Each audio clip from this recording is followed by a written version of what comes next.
I don't know what we can talk about in this nation without talking about white superiority, honestly. Who defines the meaning of God also defines the relationship between economy and God. African Americans spent $1.3 trillion last year, making us the 16th wealthiest nation in the world. Why have we not turned those riches into wealth to develop our community?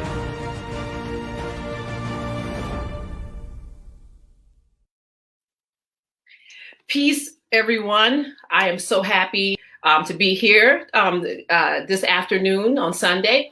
And this is a really big deal because this, when the idea to bring HAPI, the documentary out, it was also this idea of the HAPI movement. And part of being the river that flows is a cultural highway of information. So this is our first one where we are so excited to have Zetha Nobles host a terrific show with a whole bunch of terrific people. So please give her that HAPI welcome. And we welcome everyone else, part of our family. Subscribe, of course, subscribe to our channel, subscribe to all the channels. They'll be popping up for you guys to see.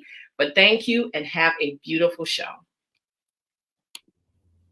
Thank you for your beautiful introduction, Sister Felicia. Hello, good afternoon, and good evening. Welcome to Zetha's Kitchen. Here we work to decolonize the African mind and contribute to the advancement of our global African family. We serve the raw, organic truth. Yes, Michelle, it is about to be on and popping. It's an honor to be sitting here today with so many great premier scholars and artists. Thank you all so much for agreeing to this talk. Thank you to Felicia and Taki for allowing Zetha's Kitchen, a part of Nobles Global Consulting, to serve up this truth today in your house on your platform. I'd like to ask Dr. Nobles and Professor Small to join me on screen as we do this introduction, and thank yous to our other collaborators. A big shout out to Sister Ethiopia and the Association of Black Psychologists, Dr. Sharon Bethia, from the Association of Black Psychologists, Dr. Derek Wilson of the Integrated Behavior, Health, and Wellness, especially all you psychologists for holding up the global African family during this dual pandemic. Big shout out and appreciation to you. A shout out to the Historical African Cultural Center. HistoricalAfrica.org is dedicated to promoting and exhibiting ancient Africa's traditions, arts and crafts, music and culture. Please check out that website if you get a chance. And finally, to inmate of Jolly Papa Radio, who will be hosting an interview on Monday regarding changing the narrative on WOWD 94.3 Tacoma Radio from 1 to 3. Just to start the introduction a little bit, Dr. Nobles and I were having this conversation about how in 1827, at the height of America's savage enslavement of African people, the first African-American newspaper, yes, in 1827, the first African-American newspaper, Freedom's Journal, charged African people to tell their own stories with the following first-page inaugural issue statement. We wish to plead our case. Too long have others spoken for us. Too long has the public been deceived by misrepresentations in things which concern us dearly. That was our charge in 1827, and still we've been allowing others to tell our story, but not anymore. During this time of dread, our people are suffering from the dual pandemic of COVID-19 and white supremacy 1619. The very future of Black people is directly dependent on taking the responsibility to use our own voice and define our new normal. The world knows and understands who we are and how we live by the images portrayed by Black artists. In the same way, the world understands why we are the way we are by what our scholars offer as the explanation. Black artists and scholars are, in fact, as Dr. Noble says, the guardians and protectors of our Black future. Yet seldom in our scholarship and artistry have we been able to freely imagine and rescue our own voice and narrative. So now is the time. Dr. Nobles and Dr. Small asked each of these distinguished guests to engage with us in ways to rescue, define, and reclaim the meaning and management of our sacred Black image and interests. So it's our time to make our new normal based on a Black African narrative, because our ancestors expect no less. I'd like to I just want to briefly introduce our guests. We have Tico Wells. He's a health enthusiast and a film entertainment artist. He's known most for his portrayal of Choir Boy in Robert Townsend's classic film, The Five Heartbeats, one of my favorite. Also, Brother Seun Kuti is in the house from Lagos, Nigeria. He's the youngest son of legendary Afrobeat godfather Fela Kuti and the grandchild of one of our sisters, our ancestors, political campaigner, women's rights activist, and traditional aristocrat sister, mother, Queen Fumilayo Ransome Kuti. Dr. Molefi Asante has graced us with his presence as well. Dr. Molefi Asante became the chair of African American Studies program at Temple, where he created the first PhD program in African American Studies. He is the founder of the theory of Afrocentricity and has received more than 100 awards for scholarship and teaching, including the Fulbright honorary doctorates from 3 universities, and is a guest professor in, China? Zhejiang University, and professor extraordinarius at the University of South Africa, a traditional king, Nana Okru. I am not going to slaughter this name of Tafo Akiem. I'll ask you to say that name for me later, Dr. Molefi. And he is considered by his peers to be one of the most distinguished contemporary scholars. Professor James Small, who I affectionately call Uncle James. Uncle James was born in the Arcadia Plantation on the banks of Waccamaw in Georgetown, South Carolina, to a family that traces their descendants from enslaved Africans to the Yoruba, the Akan, and the Ewe people of West Africa. He is one of the most premier scholar activists in the world. Retired from City College of New York, Professor Small serves as chief consultant for the ABC Disney epic production series, The Godfather of Harlem. And just a little secret, I've been told the next episodes, the next series is off the chain. So if you get a chance, please make sure you check The Godfather of Harlem. The next episodes come out, is it April 8th, Uncle James? Yeah, second week April. Second week April. He's a chief priest of Oya, Babalorisha, Ifa tradition, and he has 2 books in production. One is a collection of lectures on Malcolm X, and the other on post-traumatic slave syndrome. Dr. Nobles is in the house. Dr. Nobles was born to Annie Mae Cotton and John Nobles in Roxbury, Massachusetts. He's a professor emeritus in Africana Studies and Black Psychology at San Francisco State. He's a founding member and past president of the Association of Black Psychologists. He's a prolific author. His newest book, The Island of Memes, Haiti's Unfinished Revolution, was described by Dr. Theophilo Benga as perhaps the most important book in the last 5 decades. He was initiated into the Ifa spiritual system at Oshogbo, Nigeria, installed as the Nkwasahini in the Akwasiho Kwahu region of Ghana. Dr. Nobles has lectured in Ghana, South Africa, England, Haiti, Cuba, and served as visiting professor in Salvador de Bahia and Sao Paulo, Brazil. He and his wife, my mama, Dr. Vera Nobles, have 5 children, 13 grandchildren, and Dr. Nobles currently serves as the chairperson of the Association of Black Psychologists Pan-African Black Psychology Global Initiative. Now for the sisters in the house. Dr. Cheryl, I call her Mama Cheryl, Sister Cheryl. Dr. Cheryl is a powerhouse. She's a clinical psychologist with an emphasis in community psychology. She's a professor of psychology at Loyola Marymount University, and recently, big holla to you, Sister Cheryl, recently received the prestigious President's Professor at the LNU Bellarmine College of Liberal Arts. See, we got all this intellectualization just going on all over the planet. She's founder and director of nonprofit program evaluation organization called Imoyase Community Support Services. Dr. Grills is co-executive director of the LA County Blue Ribbon Commission on Child Protection.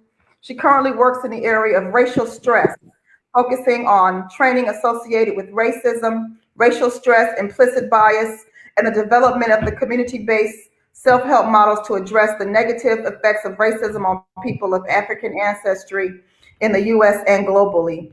She has studied under traditional medical practitioners in Ghana, Nigeria, and Senegal, and is a registered member of the Ghana National Association of Traditional Healers. Last, but certainly not least, another sister in the house, powerhouse, Dr. Joy DeGruy, holds a PhD. Hello, Dr. DeGruy. Holds a PhD in social work research. She's an assistant professor at Portland State University School of Social Work and serves as President and Chief Executive Officer of Joy DeGruy Publications. She is nationally and internationally renowned researcher and educator. She's over 30 years of practical experience as a professional in the field of social work, with the last 2 decades devoted to the intersection of racism, trauma, violence, American chattel slavery. She conducts workshops and trainings in the area of intergenerational historical trauma, mental health, social justice, improvement strategies, and evidence-based model development. Dr. DeGruy has published numerous refereed journal articles and book chapters, and authored her seminal book called, and if you don't have it, get on whatever book buying platform you have today and purchase Post-Traumatic Slave Syndrome, America's Legacy of Enduring Injury and Healing. It's now time to heal. I'm going to ask Dr. Nobles to come in and begin the conversation about why this conversation is necessary. Dr. Nobles, I know this is one of the ideas that you had about what we need to do to change our narrative out in the world. And having this global pandemic has given us all an opportunity to sit down and be still, think, plan, unite, and grow. So can you talk a little bit about the need for this talk? Where does it come from? Yes, I just want to first say that, you know, this is such an amazing screen that I don't think folks realize how dangerous it is when Black folks get together, love each other, and tell truth to each other.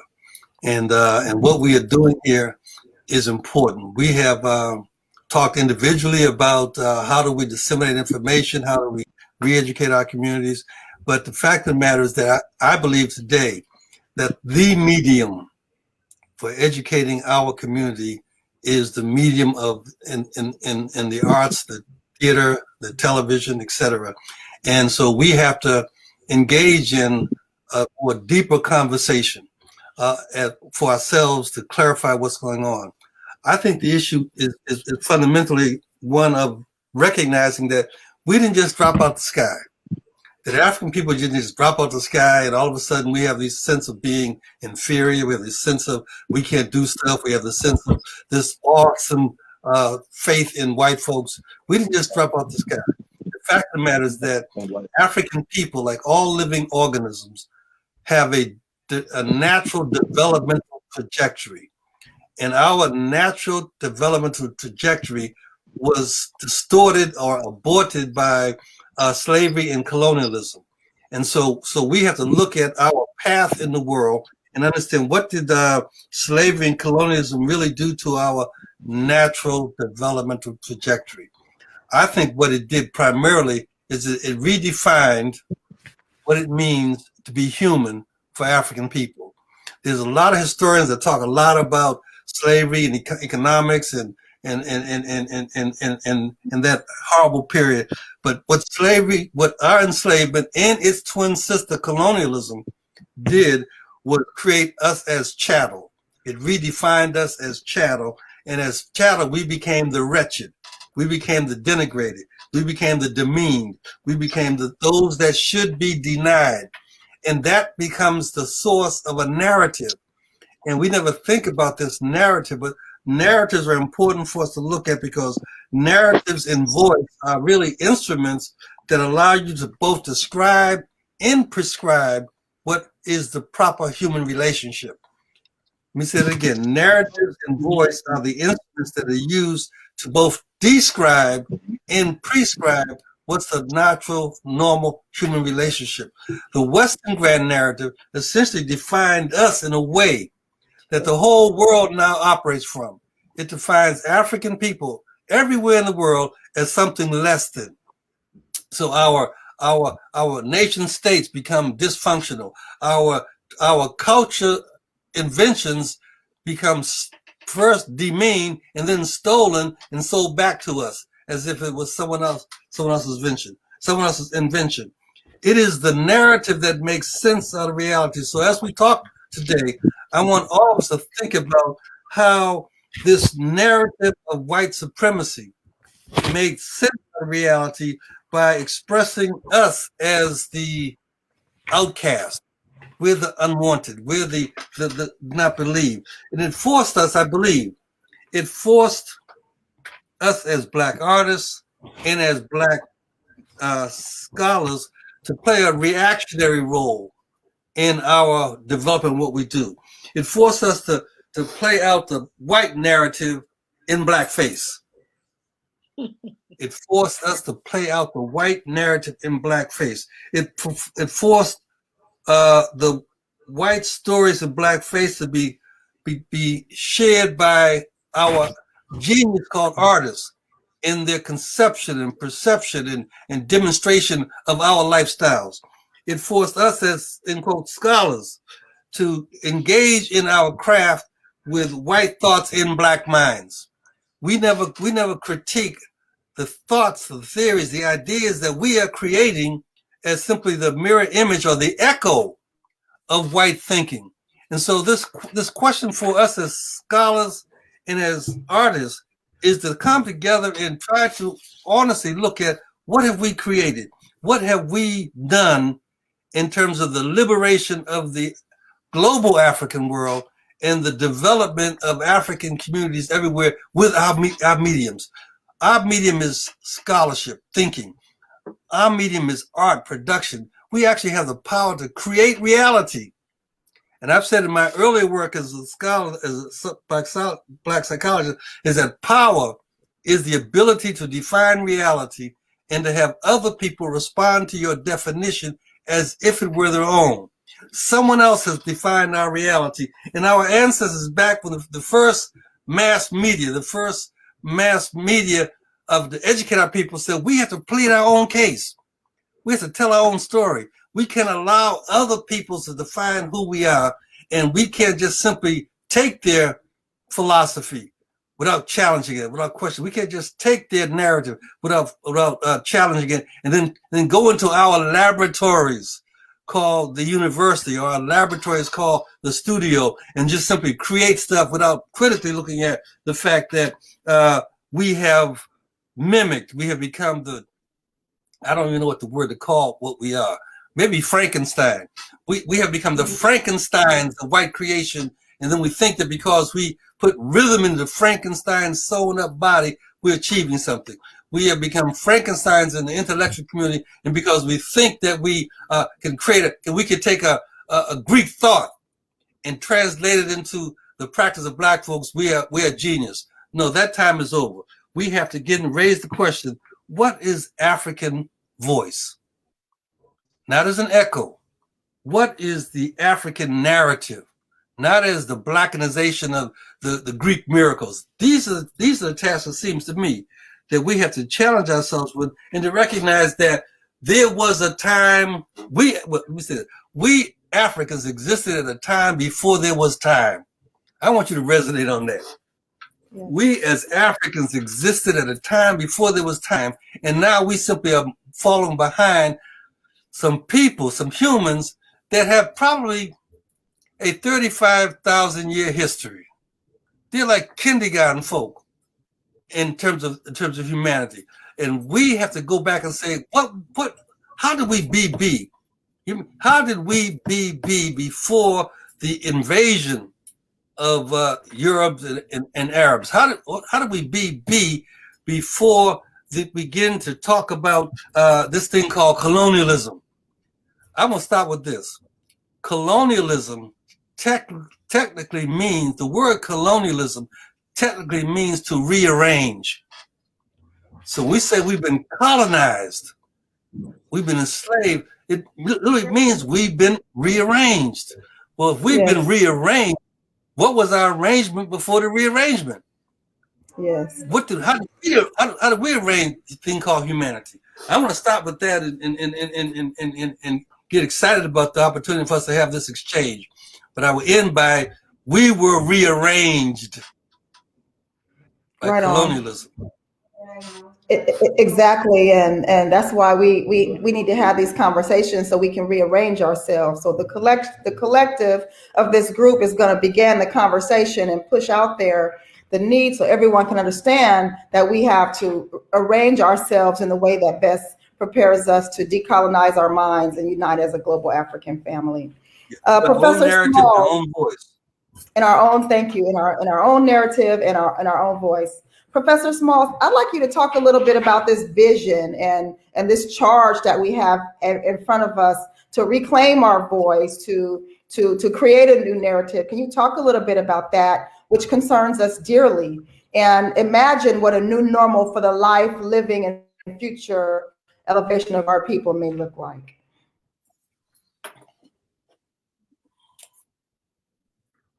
You're on mute, Uncle James.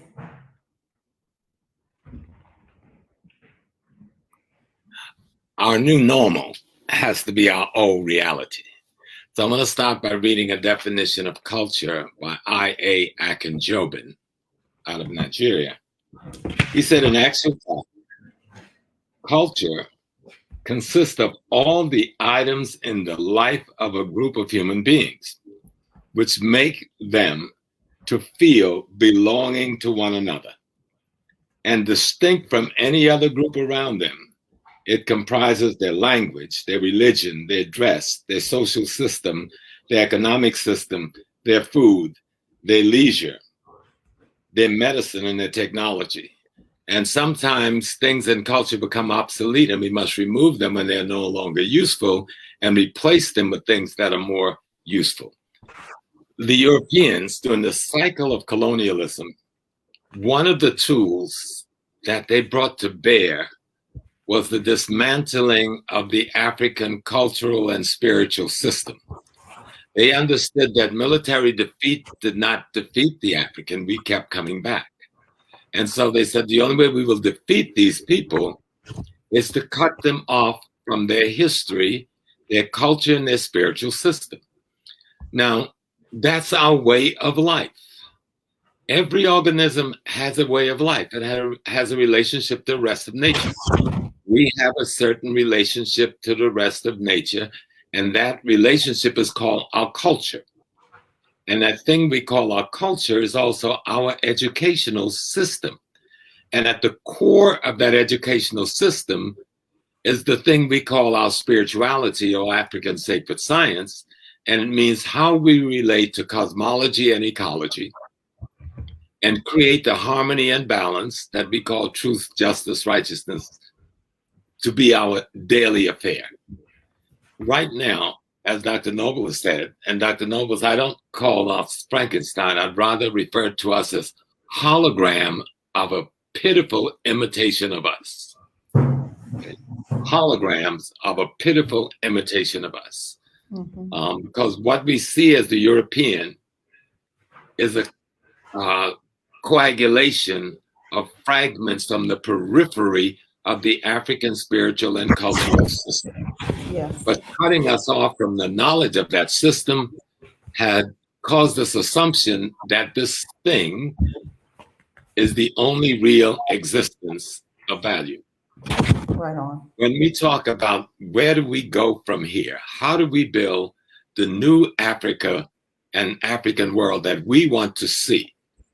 The first step is to look back, do what Dr. Noble taught me, that we should learn our history so we can erase the mystery. Yes. Then we can go about working our magic. And so the young people of the world right now, and I'm all over Africa every day on these webinars, they're asking the question we are trying to answer today. Where do we go from here? How do we use this technology to put us in a position economically, politically, and culturally? Because these kinds of discussions can't just be intellectual. They can't be separate from the need for the control of economic, politics, and culture wherever we live in the world, and particularly on the continent of Africa. Mm-hmm. These discussions must show how our musicians can control their product and the distribution of that product if they're going to be able to put the message in that they want to put in. this should show our people who make the movies, and I've been in the industry not just for the last 4 years, but the war we have to fight just to get a tiny bit of black through that screen shouldn't have to be. Nigeria is poised right now to be the greatest producer of black cinema in the world. Yes. But it has to have a vision that talks about a new Africa that we want to see, that's made up of African products intellectually and spiritually, and not your Asian products intellectually and spiritually. How do we tell our story to project the values, interests, and principles that we want to see imbued in the personality of our children? Yes. You know, how do we make our narrative become the ideology and worldview that we want the future of Africa to have? And I think this discussion should open up the door to just that, because this is about tomorrow. This is about the youth. This is about changing every curricula in every grade school, every high school, and every university in Africa. Remove colonial curricula and implement an African curriculum. I think we've got one model in Congo, Brazzaville, with your uncle Theophile Banga, with the first African university to open in Africa. And so we need to be talking about, how does our music tell our story? How can you sing about Bambata? Can you sing a song about the Berlin Conference and the invasion of Africa, and then tell a story of the Mahdi of Sudan taking out a whole British army in one day? How can you tell a story about the Battle of Islamabad in South Africa that caused Robespierre government to crumble in English because of such a way as defeated the British army, so that our people can understand we didn't get here because we lied down.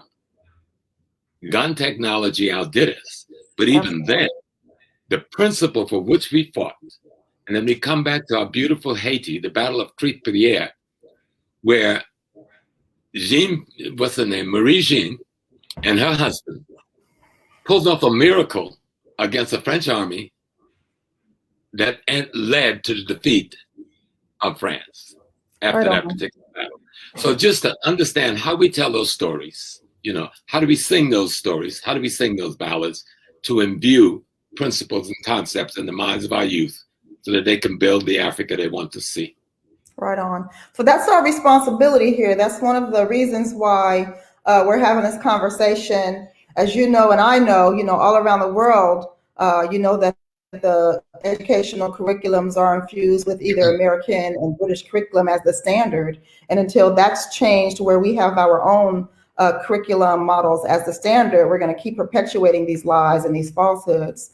It truly is a responsibility. And like Dr. Nobles has said, African artists and African scholars are truly the guardians and protectors of the future. And before Dr. Nobles, I ask you to speak a little bit more on that, the responsibility that we have. I need to correct an error that I made. I did not introduce a good friend, Hawthorne James. If Felicia can bring Hawthorne into the room. Hawthorne, I want to apologize for you that I didn't introduce you. I had your name on a separate page when I printed it out. Hawthorne James is a good friend. And when Dr. Nobles and I were having a conversation about scholars and artists, you automatically popped into my mind because, you know, we see you as an artist because we see you on the big screen, but you're also quite the scholar. So I'm really glad that you joined us and are bringing your intellectual acumen to this conversation. Hawthorne James was born James Hawthorne in Chicago, Illinois, the son of Robert Hawthorne and A.M. Aline. He's an acclaimed actor, character actor, and director. He's known super well for his role as Big Red Davis in the 1991 film, The Five Heartbeats. He's also known for his role as Sam, a bus driver in Speed, and for other films and TV series, Seven, NYPD Blue, and he also guest starred on Frasier. Yep, that's Big Red from The Five Heartbeats. So super happy that you joined us here today, Mr. Hawthorne. Shortly, we're going to bring Hawthorne back into the room, and he and Dr. Molefi will be discussing exactly how Black artists and scholars can create and imagine this new normal. But for now, Dr. Nobles, I'd like you to enter the conversation and start talking about artists and scholars as guardians and protectors of the future, what is the African narrative today? What can it look like? And what's the work needed to be done to make it happen? And I'm sure you and Uncle James can really articulate and extrapolate some important ideas in this area of our responsibility. Allow me to just speak very quickly about what I see as responsibility, because when we get to the part of this conversation about what is this African narrative, that should be a collective family conversation. Exactly. But let me point out that one of the great African, Caribbean, Black psychiatrist, Frantz Fanon, pointed out that the European experiment, watch his language, the European experiment of being human, they're not naturally, the European experiment succeeded so well that the United States of America became a monster in which the taints and the sickness and the inhumanity of Europe has grown to appalling dimensions. The United States is the problem or the cancer of the world. And then I point out that the evolving, his narrative, his story, rugged individualism. We all grew up with cowboy and Indian stories about the rugged individual, the shootouts in the middle of the town. But the evolvement of the rugged individual has moved to selfish savagery. Selfish savagery. Look at the coup d'etat and the attempt to take over this government by these patriots, as they call themselves. Remember, narratives have how to define. And so what seems to me that what is important in terms of this responsibility is that we have to ask ourselves what Black artists, we have to recognize and be responsible for that. The Black artists, the world knows and understands who Africa is and who we are and how we live by the images portrayed by Black artists. That's a very heavy responsibility. The entire world knows who we are by the images portrayed by the Black artists. The world also understands why we are the way we are by what we as scholars offer as explanation. And so we mimic their victimization of ourselves, then we give the world that prescription. It is important, it seems to me, to challenge, and this I hope will be one of the themes in this conversation. It is important that we challenge and purge from our time and space those repugnant and vulgar narratives and ideas and beliefs that distort and lie about who we are. Think about the fact that some people will say that we are damaged human beings. The African narrative, as I understand it, says that not that we are damaged human beings that need to be healed or restored or rehabilitated, but that we are divine spirit beings. Just take those two ideas. If I'm going to do scholarship from the position of divine spirit beings, or I do scholarship from the position of damaged human beings, if I'm going to create the genius of my craft and as an artist, do I create that craft from the position of damaged human beings, or do I create the art, the plays, the stories, the tales from the position of the divine spirit beings? So there's a really issue that we have to begin to struggle with as we talk about what is responsibility. We have to break free. We have to break free from the mental enslavement that we are suffering from, and then begin to classify, codify, determine what are the instruments, the groundings that we need to use in this craft. That's our responsibility. Our responsibility is, and we're going to get to that, at least we're going to open that door. Our responsibility is to identify our own narrative and then create the ability to use our crafts, art and science, art and scholarship, to change the world. Dr. Small, do you have something you want to add to that? I think Dr. Noble pretty much said it. In any culture, the artist takes the lead in terms of intergenerational transmission of the wisdom of their ancestors. And when our artist is not in control of that body of wisdom, we are in trouble. So it's transmitting someone else's wisdom. And so I think the most important thing in terms of our responsibility is to learn the wisdom of the ancestors. And I want to give one model. I saw a program on the Black church not too long ago, an extraordinary piece, but it left completely out of the design of the Black church the African essence that made that thing operative. And so if the man knew the African essence, the story of the Black church will be a phenomenal, revolutionary African philosophical story, and not a story of an imitation of white people. Yes. Absolutely. Yes. I want to give a shout out to our viewers. We see you. We see all your comments. Christy Higgins, you're absolutely right. We must break free and define ourselves.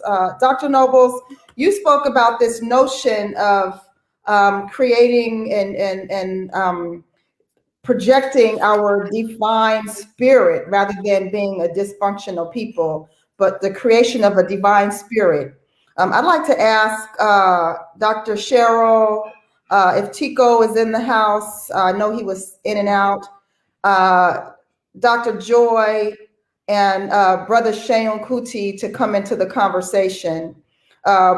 Thinking about that notion of the divine spirit that we all walk with, and making sure what we project is not that of dysfunction, but it's one of divinity. Can you talk a little bit about how the dual pandemic, the COVID-19 and white supremacy 1619 have impacted Black artists and scholars? Can you talk a little bit about that, please? Anyone can jump right in. Thinking about how has the dual pandemic impacted you? How has it impacted you as an artist? How has it impacted you as a scholar? Coming from the position of being a divine being, how has the COVID-19 and white supremacy 1619 impacted you? I'll speak. Can you hear me? Yes, Tico. Thank you for joining us. How you doing? Sorry I was late. I had the East Coast, West Coast time mixed up. First of all, thank you for inviting me on this panel. My experience, first of all, with the COVID-19 side of it, and one of my strong areas is health and wellness, and that's a lot of my time is spent in learning and helping people and helping myself to live as naturally and healthy as I can. The pandemic for me deepened the sleep and the spell that people are under. I wrote down a couple of things. It's like the grip of those who control our thinking. I call them the reality makers, whether you want to call them the 1%ers or whatever you want to call them. They control the thinking of an entire planet. It deepened, the grip strengthened. And a lot of my family and friends use the word conspiracy theory more and more to dismiss having to do any thinking for themselves, and also to put down subjects that they never even studied. And they figured that if I say the phrase conspiracy theory, that relieves me of all responsibility of thinking. That relieves me of all responsibility of having to figure out and take responsibility for my own narrative, for my own life, for my own health, for my own well-being. And many of, I feel like, the middle class Black community were not as involved in last summer in the protesting, because they have their house, they have their car, they have their accounts, their banking, checking, they have their jobs. So that's not something that they've been trained anymore to get involved in, except from television and to comment. I don't blame them. I'm not mad at anybody, but I think this is a great opportunity in history to begin to question everything, including this idea of Africa, which I didn't grow up with any information pertaining to Africa except what I saw on Tarzan and National Geographic. Africa was not something that was glorified. It was not promoted to me as a child, other than that's something over there. That's where we came from. It wasn't until people like Dr. Ben and Ivan von Sertima and those people came into my life that I even had any relevant information. History is important, and something happened on that continent that did not save us from today. So I'm not the person that says we need to go back to Africa as we once knew it, because as we once knew it did not save us from getting it to this point. So there are elements and assets from our history that we can take with us if we see value in them, and if we see that they can be beneficial moving forward. But my concern and the possibilities I see is for us to learn how to think, because everything that happened in Africa came from individuals who spiritually, from whatever possibilities they had of gods or divine intervention, created everything that we know of and that we credit them for creating. We have that same power too, whether we're there, here, Europe, South America, wherever we are on the planet, we have that same divine energy to create. So we have not learned to think in this country. Our college system, I'm at a big dilemma with that, because I help a lot of kids get into college. I work with a program in Maryland called First Generation College Bound. And I'm asking, is college, what is the purpose of college right now? Are we just trying to regurgitate, like Dr. Noble said, creating chocolate white people? Is that the purpose of college today? Or is that needs to transform? Yes. Tico, can I ask, can I get Dr. Joy? Can I get Dr. Joy to come in here Thank you and add a little bit to the flavor of the conversation, if you don't mind, Dr. Joy? Really Thank you, Tico. Thank you, brother. I really appreciate what everyone has said. You know, I've been really paying attention, and like you, Tico, I'm very committed to healing and very committed to health. I have a kind of a different perspective. I think that everything around us, everything in nature, everything in the world is a trick to get us to understand our intrinsic spiritual nobility. I think everything in life is to center us back to that spiritual reality that is intrinsic to who we are. In COVID, you know, I think something else has happened too, because I've seen another thing happen. I've seen families coming together. I've seen us reaching out for each other, with each other, to each other. I'm recognizing that I've been hearing two things that happen often. You know, when I talk to people are going, when are we going to get back to normal? And I had a visceral response to that. Visceral, like, I don't want to get back to normal. Same. Okay, let's be clear. I don't want to get back to normal, because back to normal, it's back to disparity. It's back to oppression. It's back to disproportionality. You see, that's the normal everybody wants to get back to. And I believe that young people are going, you see, you can't unknow it now. We can't unknow what we've come to see. The whole world is watching. And because we can't unknow it, I think people are more willing to lean into their authenticity. I look at everyone on this screen, and I wish I could take and put you in so many different areas where we have people, Black folks, living so inauthentic. I had a visceral response to that. Visceral, like, I don't want to get back to normal. That's what it played back to me. I don't know what that was. But I think the other piece is that we have to recognize that we have to bring teeth. You know, people are taking down statues and taking Aunt Jemima off the thing, and, you know, they're doing all this. But you see, what I think young people, what artists are going to do, artists are not going, we have to bring teeth. They're not going to embrace that. I think that the artists have always been the ones that have projected us into another trajectory of growth and change. But I think at the same time, what we have to appreciate when we think about teeth, because I think that's really great that they took down statues, changed sports teams. But I think we have to get to the point where we begin to vet and protect us from ever being injured. Are you following me? I'm saying that why are we putting people in front of our children in our communities? We know we have precedents because, you know, they vetted those armed guards at they figured out, the white folks figured out, whoa, we better check them to see if they're one of them other folks that might try to take us out. And they found out indeed that there were. They knew we needed to vet them.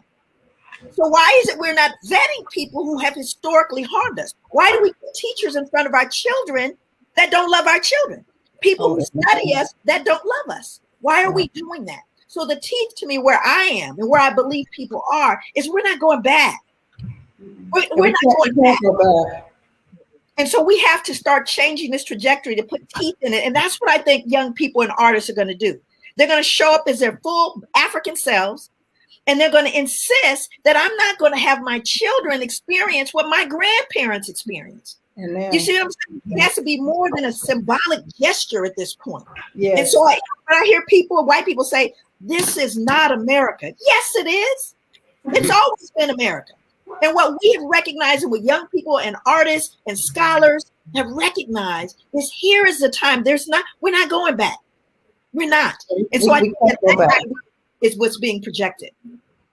Thank you, Dr. Joy. I'm going to ask Brother Seun to step into the conversation. He brings another perspective, being in Nigeria during the pandemic.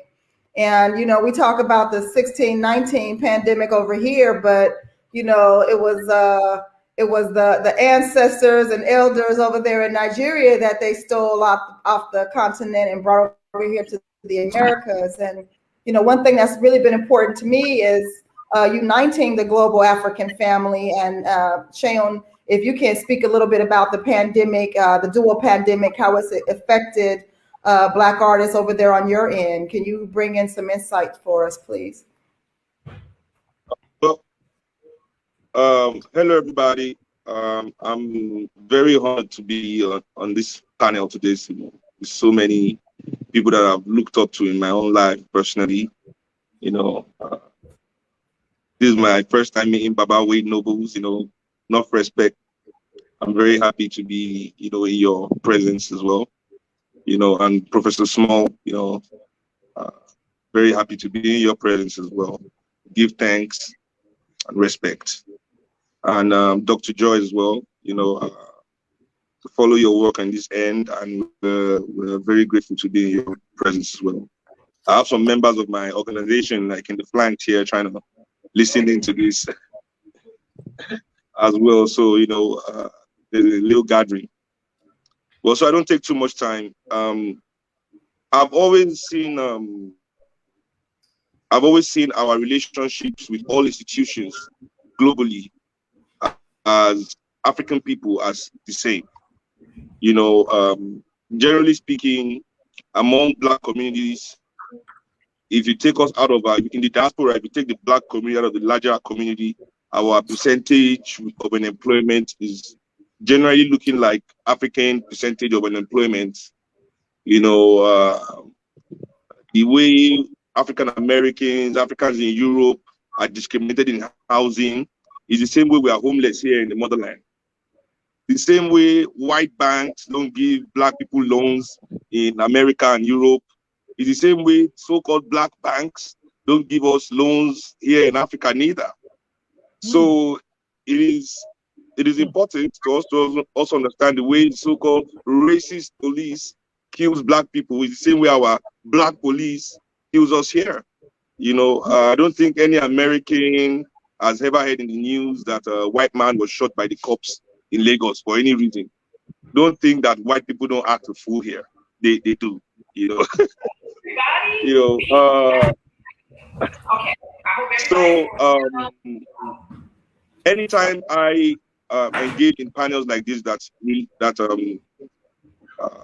it cuts across the diaspora, it's very interesting for me to always reiterate the similarities of our situation, irrespective of what it might look like. You know, even the division. So when we talk artistically now, there's a huge division in the art world that, oh, the African immigrants are taking the artistic job because they are cheaper from the American artists. You know, so basically now we have slaves arguing over who is going to do the work for the master. You know, why are you bringing these new slaves from Africa, you know, to do this work?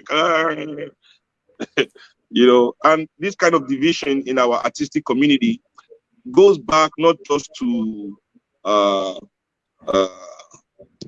slavery, colonialism, it goes to a spirit. And since you're talking about divine, us being divine beings, I don't really believe in divinity that much of humanity, because a lot of people hide under that cloak and perpetuate a lot of toxicity, you know. But I'll say there's a spirit that has come from Europe but controls the world today.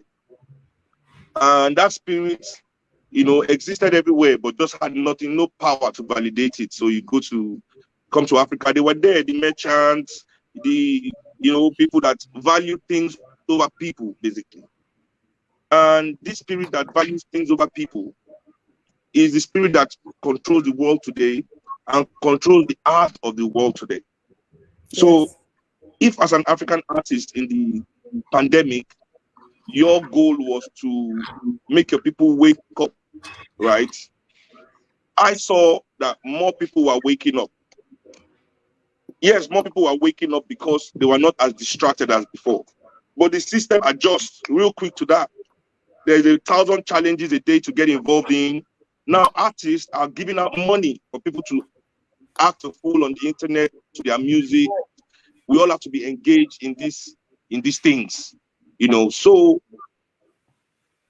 it is, for me, it depends on what we want to value as motherland people all over the world.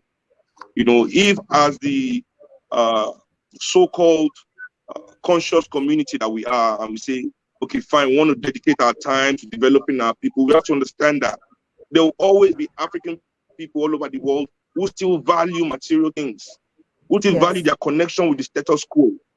So when Brother Tico here was talking about the middle class not engaging, this is because even in Africa, that we can see millions of our brothers suffering.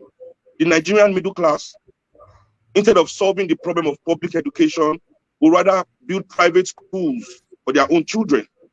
Right? Instead of solving the problems of bad public health care, we'll build private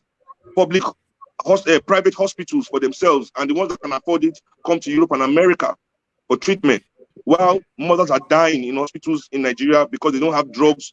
They don't have $5 for drugs, $10, $3. Children are dying because of $3 bills in Nigerian hospitals by the thousands. Our transportation network, they ride around in jeeps. So it's the spirit of these people, and that's why they're able to also progress so much in this system.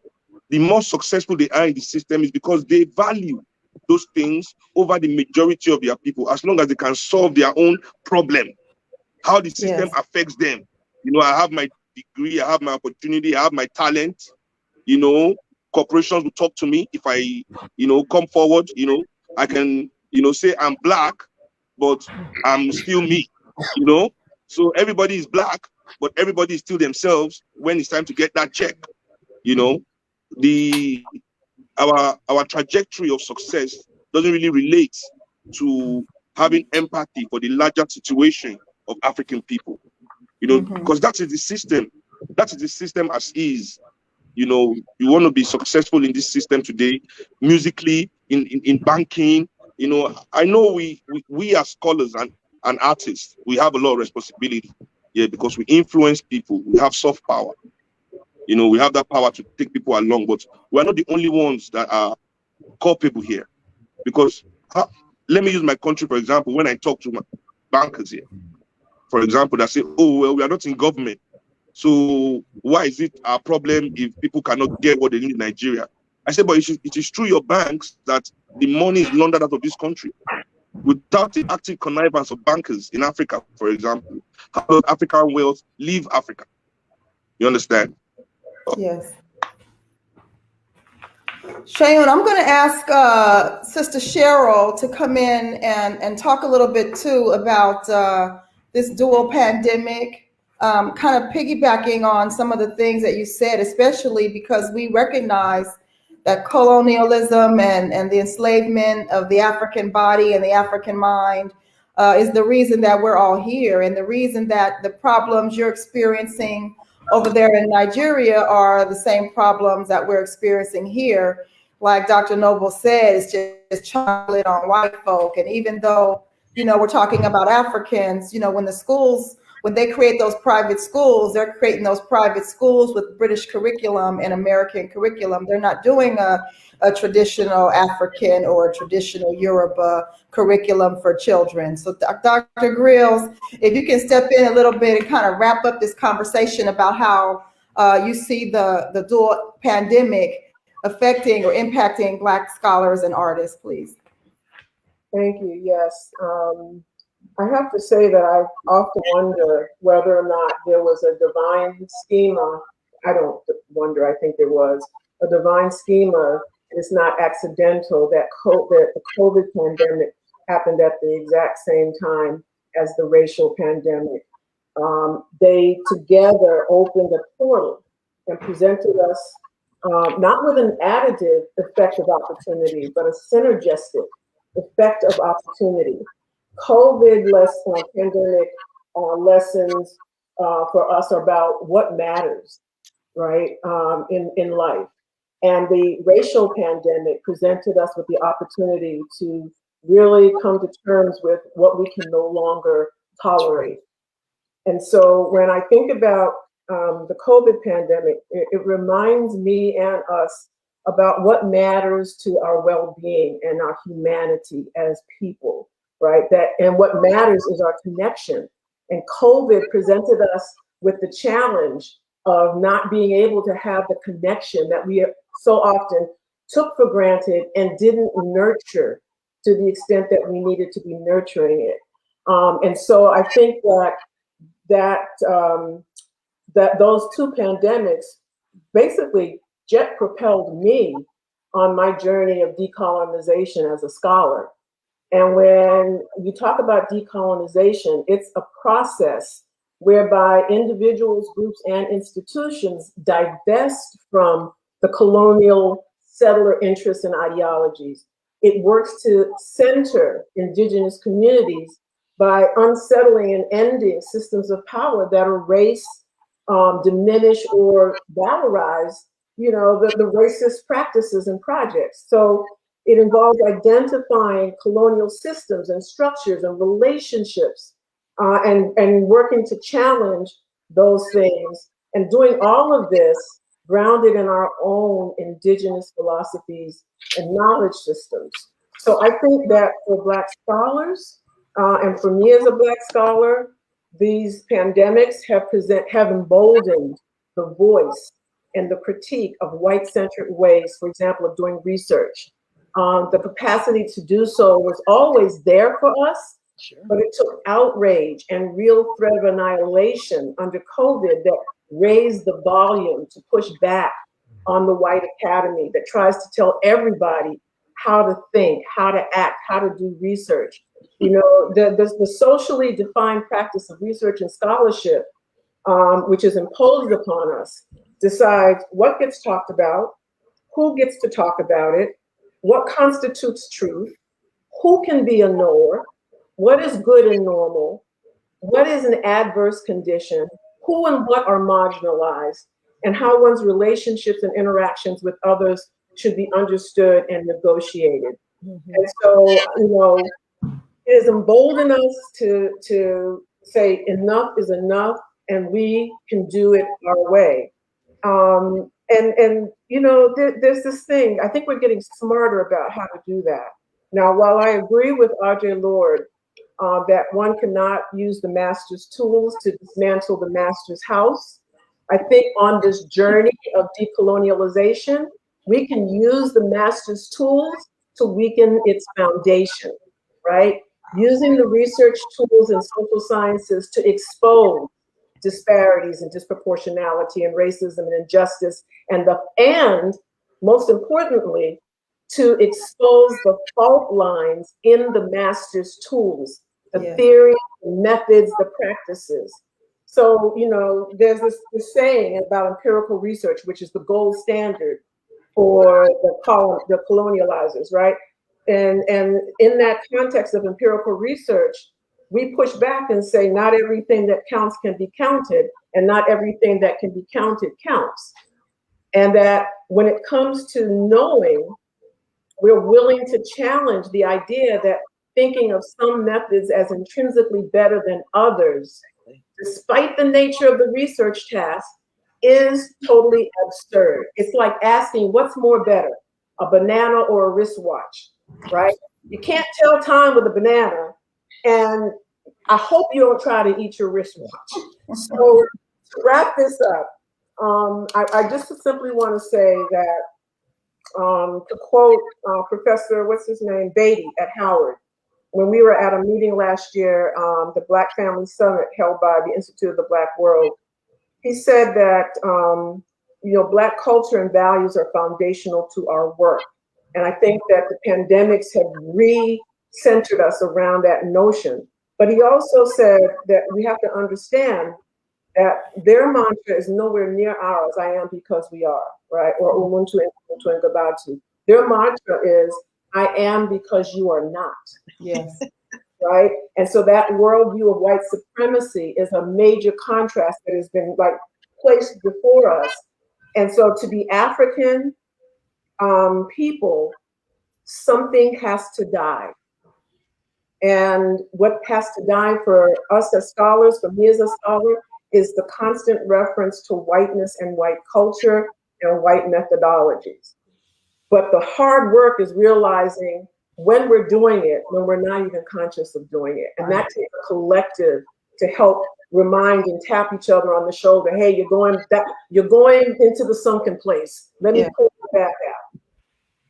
Thank you, Dr. Grills. I think one of our overriding stereotypes of Black people is that we don't get along, we don't unify, we don't, work together and build together. And I would suggest that that's one of the reasons why African people in general have such divisions. One of the commenters in the Facebook chat commented that African people, Caribbean people, Black people, we all are divided, and that's one of the things that keep us separated. And I believe that the unification of African people throughout the diaspora, our global African family, is really important. And that's kind of why this narrative changing is important. Our normal is that African people don't get along. Our normal has been portrayed to us that we can't build and unite together. And we, in fact, know that that's not the truth.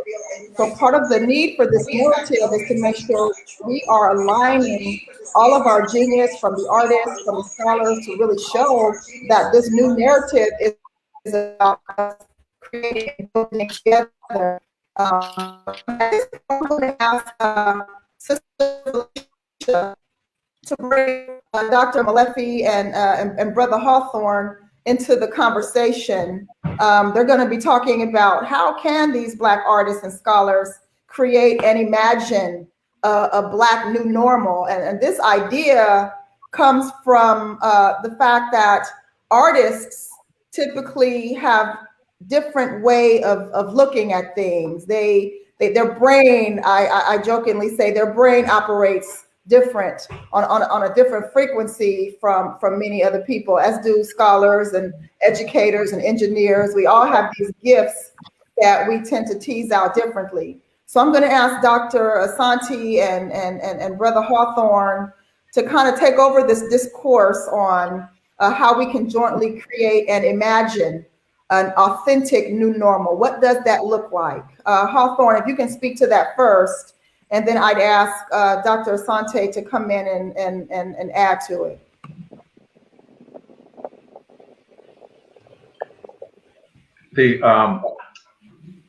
First, let me say that I am very careful how I use language, the English language, specifically because that's what I grew up speaking.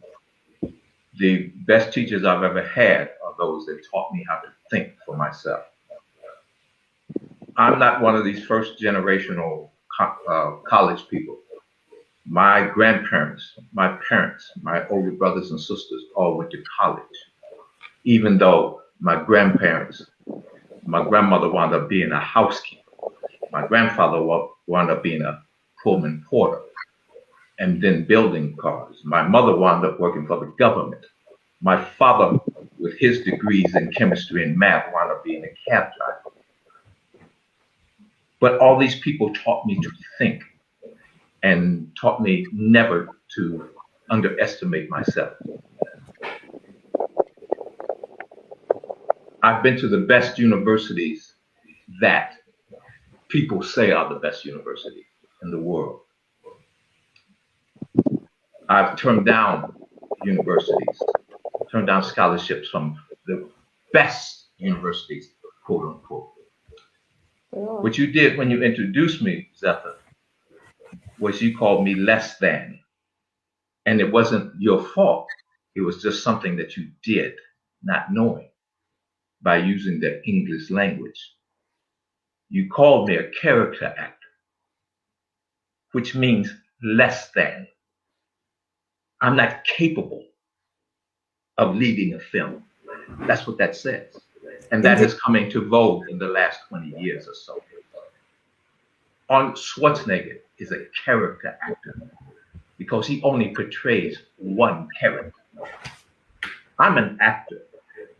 I portray anything and everything. We have to be careful how we use language. We can't just spout things. We have to use our brains. We have to think. I have been, people think, you know, they talk about Big Red. They don't understand where I come from. At one point, I was one of the highest Black executives in Hollywood. I sat in those white people's meetings and I listened to them, and they forgot that I was Black. So I know how they think. I know how they think about us. You know, I didn't get to be in the big meetings where they really talk about it, but I was there enough to know how they talk and think about us and how they separate us. See, I'm one of those people, when the brother was talking about, well, we care about money and, you know, our own. I've turned down $1 million at a time because I'm not going to be one of those. Because at the end of the day, I have to answer to whatever God there is when I'm gone. And money at this, especially at this point in my life, means nothing. We have to portray, we have to take a stand. We have to understand who we are. I went to school in London. I couldn't get a job in London. They wouldn't hire me because I'm not an Englishman. But other people can come over here and take jobs. We open, and there's a reason for that. It's like now the baseball players all come from the Dominican and the smaller countries. There's not a Black American baseball player in this country. There's a reason for that. And it is because of the fact that they know how to play the games. Give them less money. Because as artists, we have come to understand that the second and third contract are the important ones. Yeah. That's where the money is, not the first contract, the second and third one. And if they can throw you out of the second and third ones and bring in the next generation that would take even less. We have to control, and it's what Dr. Nobles and everybody else has been saying all along. We have to learn how to control our narrative. Even the Africans who come over here are ignorant of who Black Americans are. They can talk down about Black Americans and yet they still get a job and make the money that Black Americans cannot make playing their own heroes and heroines. That has to stop.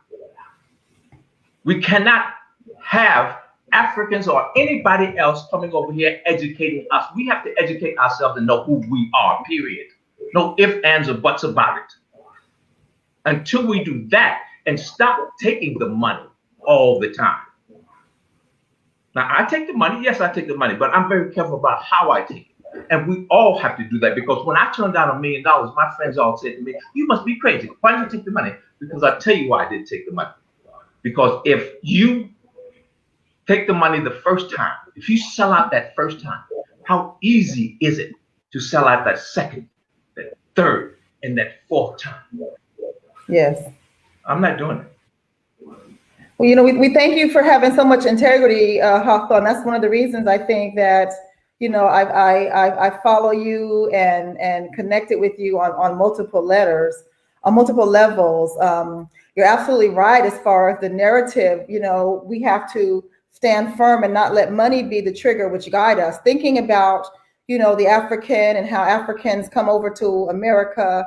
You know, once we start seeing ourselves as, you know, the same people, the same colonizer, the same enemy, we should be able to really change that narrative.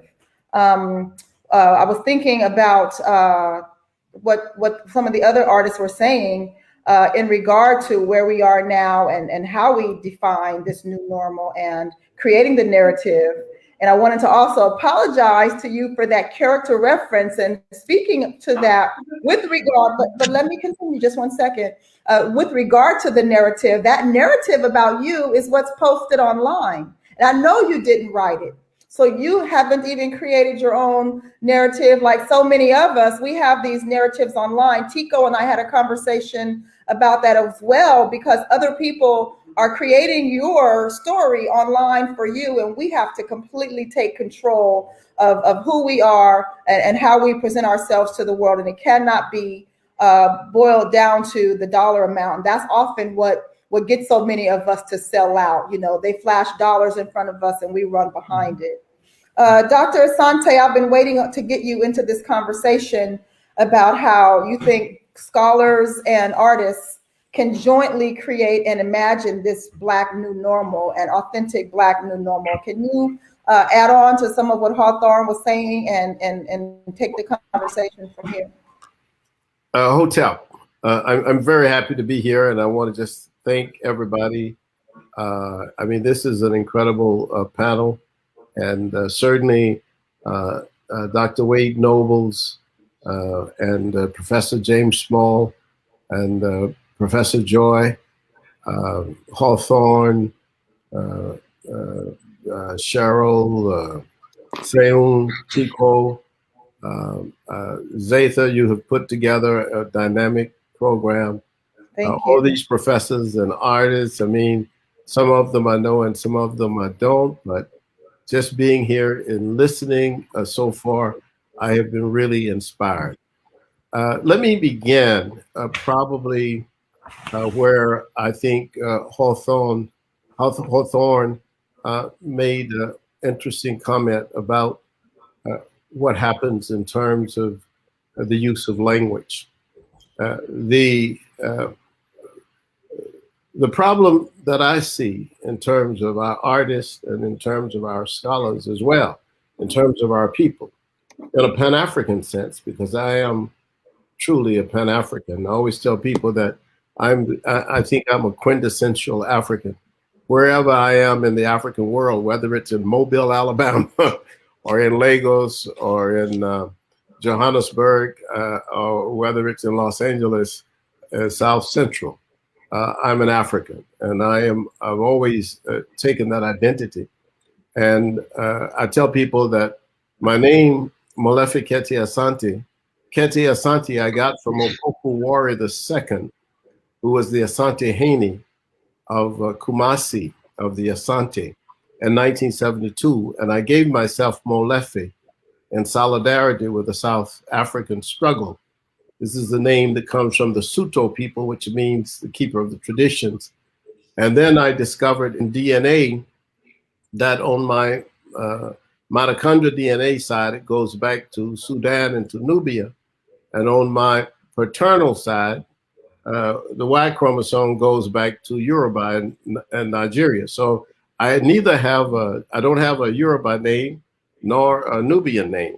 I mean, I call myself from time to time Adewale, but that is, but that would be the paternal name. So my name is different. I grew up in Georgia, in Valdosta, Georgia, picking cotton. in a family of 16 children. And here's the point where I want to enter where Hawthorne left off, and that is regarding how people paint you and how they shape your image. And that is that we all, whether we are here in the United States of America or in Venezuela or Peru or Ecuador, Brazil, wherever we are, or Ghana, Nigeria, Kenya, we are all shaped by what Europe did with what I call the racial ladder. That racial ladder is the basis of their episteme. It is the thing that controls all thought in the Western world. And we are victims of it. We live in it. We experience it. We become parts of it. We define ourselves sometimes by it. And this is what is the great danger, that they are able, by virtue of this racial ladder, to give character to who we are. So the only way that this new normal can truly exist from my point of view is that the artists and the scholars must have a dynamic consciousness that is based on what I have always termed as Afrocentric. And here's what I mean. I mean that every African person, if every African person decided to act only in the interest of African people and put ourselves in the middle of all of our narratives and not on the margins of Europe, not on the periphery of any other culture, but see ourselves as centered, as agents within our own history, we would then transform the world. I used to say when I was younger that we only need 250,000 acting like that. But I think it's more now because we're a larger population in the world. But I think that if we had 1 million African people around the world who operate on the basis of being Afrocentric, and that is centering everything, whether it is my art, if I'm a musician, and I think the musicians are the closest that we have come to this, because the musicians have always understood that there was something unique about the Pan-African part of music, that if you were an African and you had the opportunity, as I did back in the 70s, to be at Fela's place, and then to go from Fela and come to Buffalo, New York, and then to listen to Grover Washington, or to go to San Francisco and to listen to Coltrane on an occasion, then what happens to you is that you can understand that the music is everywhere, and that there's a similarity, and that there's a cultural reference point that we all can have, because that's the thing that brings us together. And that's the thing that gives us this sense of our agency. Now, what I'm saying is that even though the musicians have done that, we have not done that as scholars. We have not done that as artists. I mean, I always tell the story. I've been all over the continent of Africa. I've lived on the continent of Africa, and I have never yet seen an African university. But by the same token, I have been to the HBCUs, and I have never seen a truly Afrocentric university among the HBCUs. So what is that saying?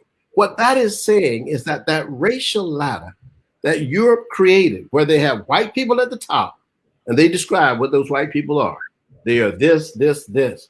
Then they say, okay, then the Mediterranean whites are under the Nordic whites, and they are this, this, this. Then they say the Asians are this, this, this. Then they say the Native Americans, the First Nations people are this, this, this. Then they have the Africans, and they say the Africans are this, this, this, and it's all negative.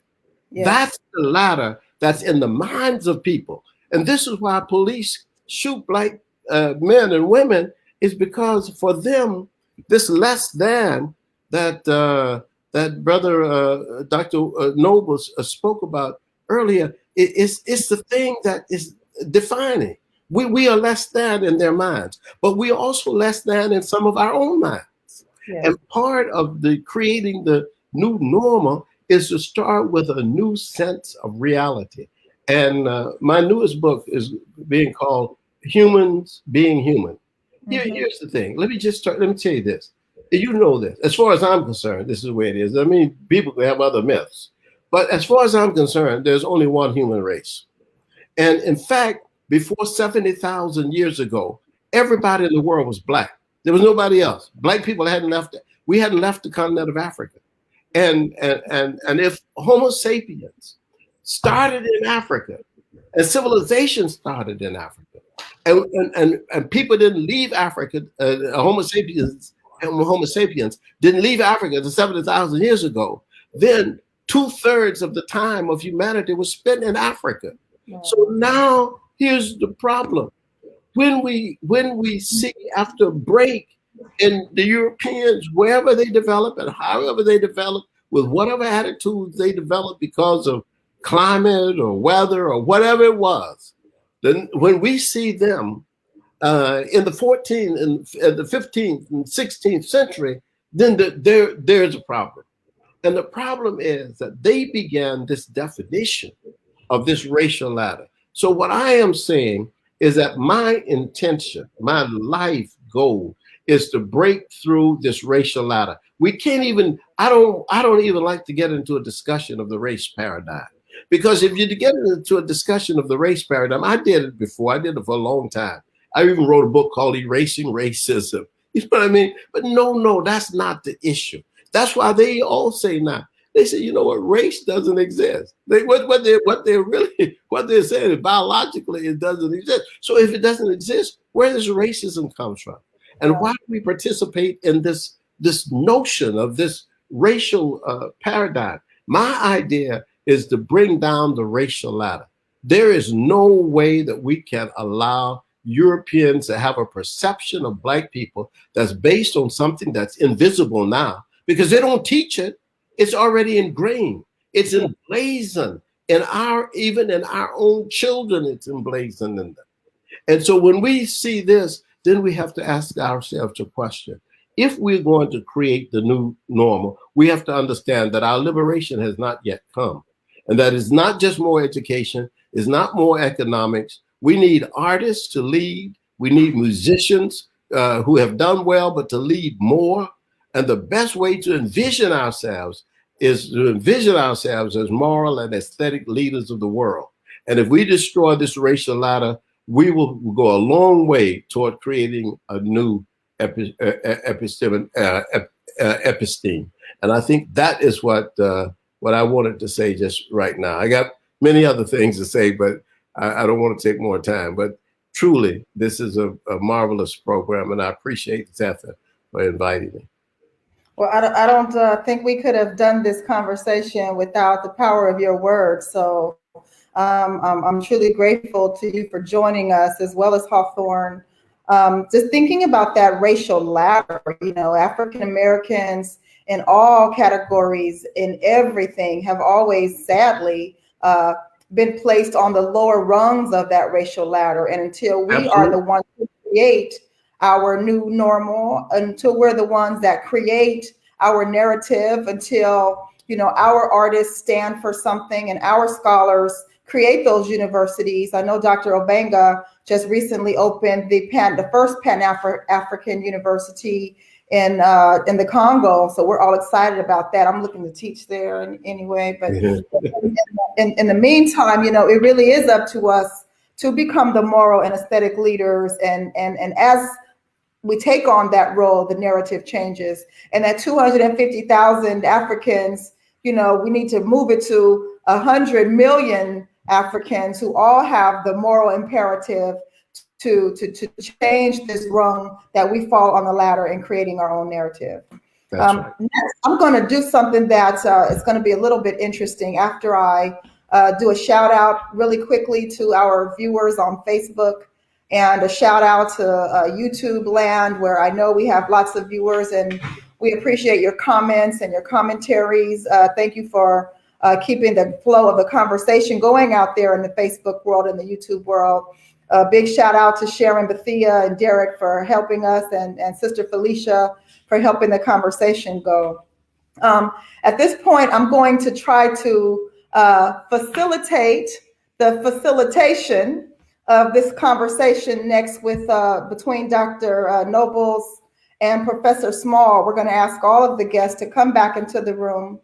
Dr. Nobles and Professor Small are going to take over this conversation a little bit and begin talking about what it would look like if we were able to conceptualize this world where being well and whole is our normal. What's necessary to walk in the world as African people being well and whole? And I know the way that facilitation is going to work, Dr. Small and Dr. Nobles are going to talk to the rest of the guests to bring out this narrative. So as we're creating it as African people, this is where that blueprint began. So Dr. Nobles and Professor Smalls, I'm going to sit quietly like the baby that I've been called and let my elders speak. So thank you guys again all for being here. And again, thank you so much to the audience out there in the social media world of Facebook and YouTube and all the other platforms that HAPI Films has been able to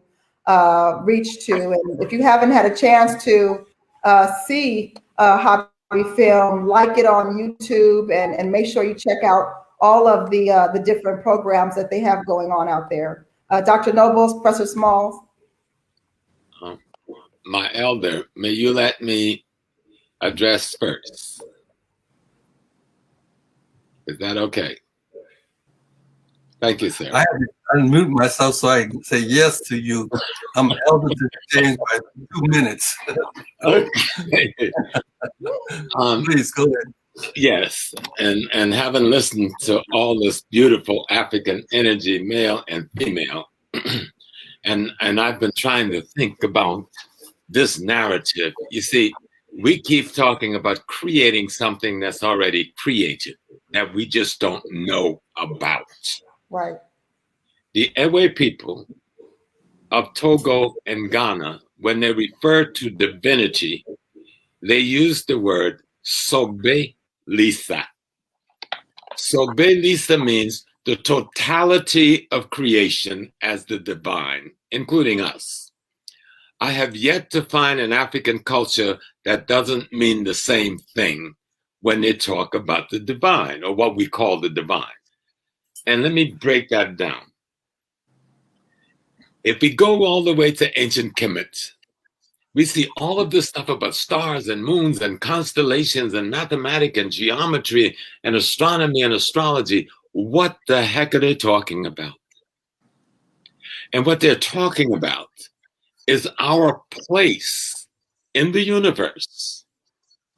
And over hundreds of thousands of years of investigation, observation, and contemplation, they came up with a blueprint that's called African culture. And if we think we're going to create a new narrative without referring back to that, forget it. You're just having fun.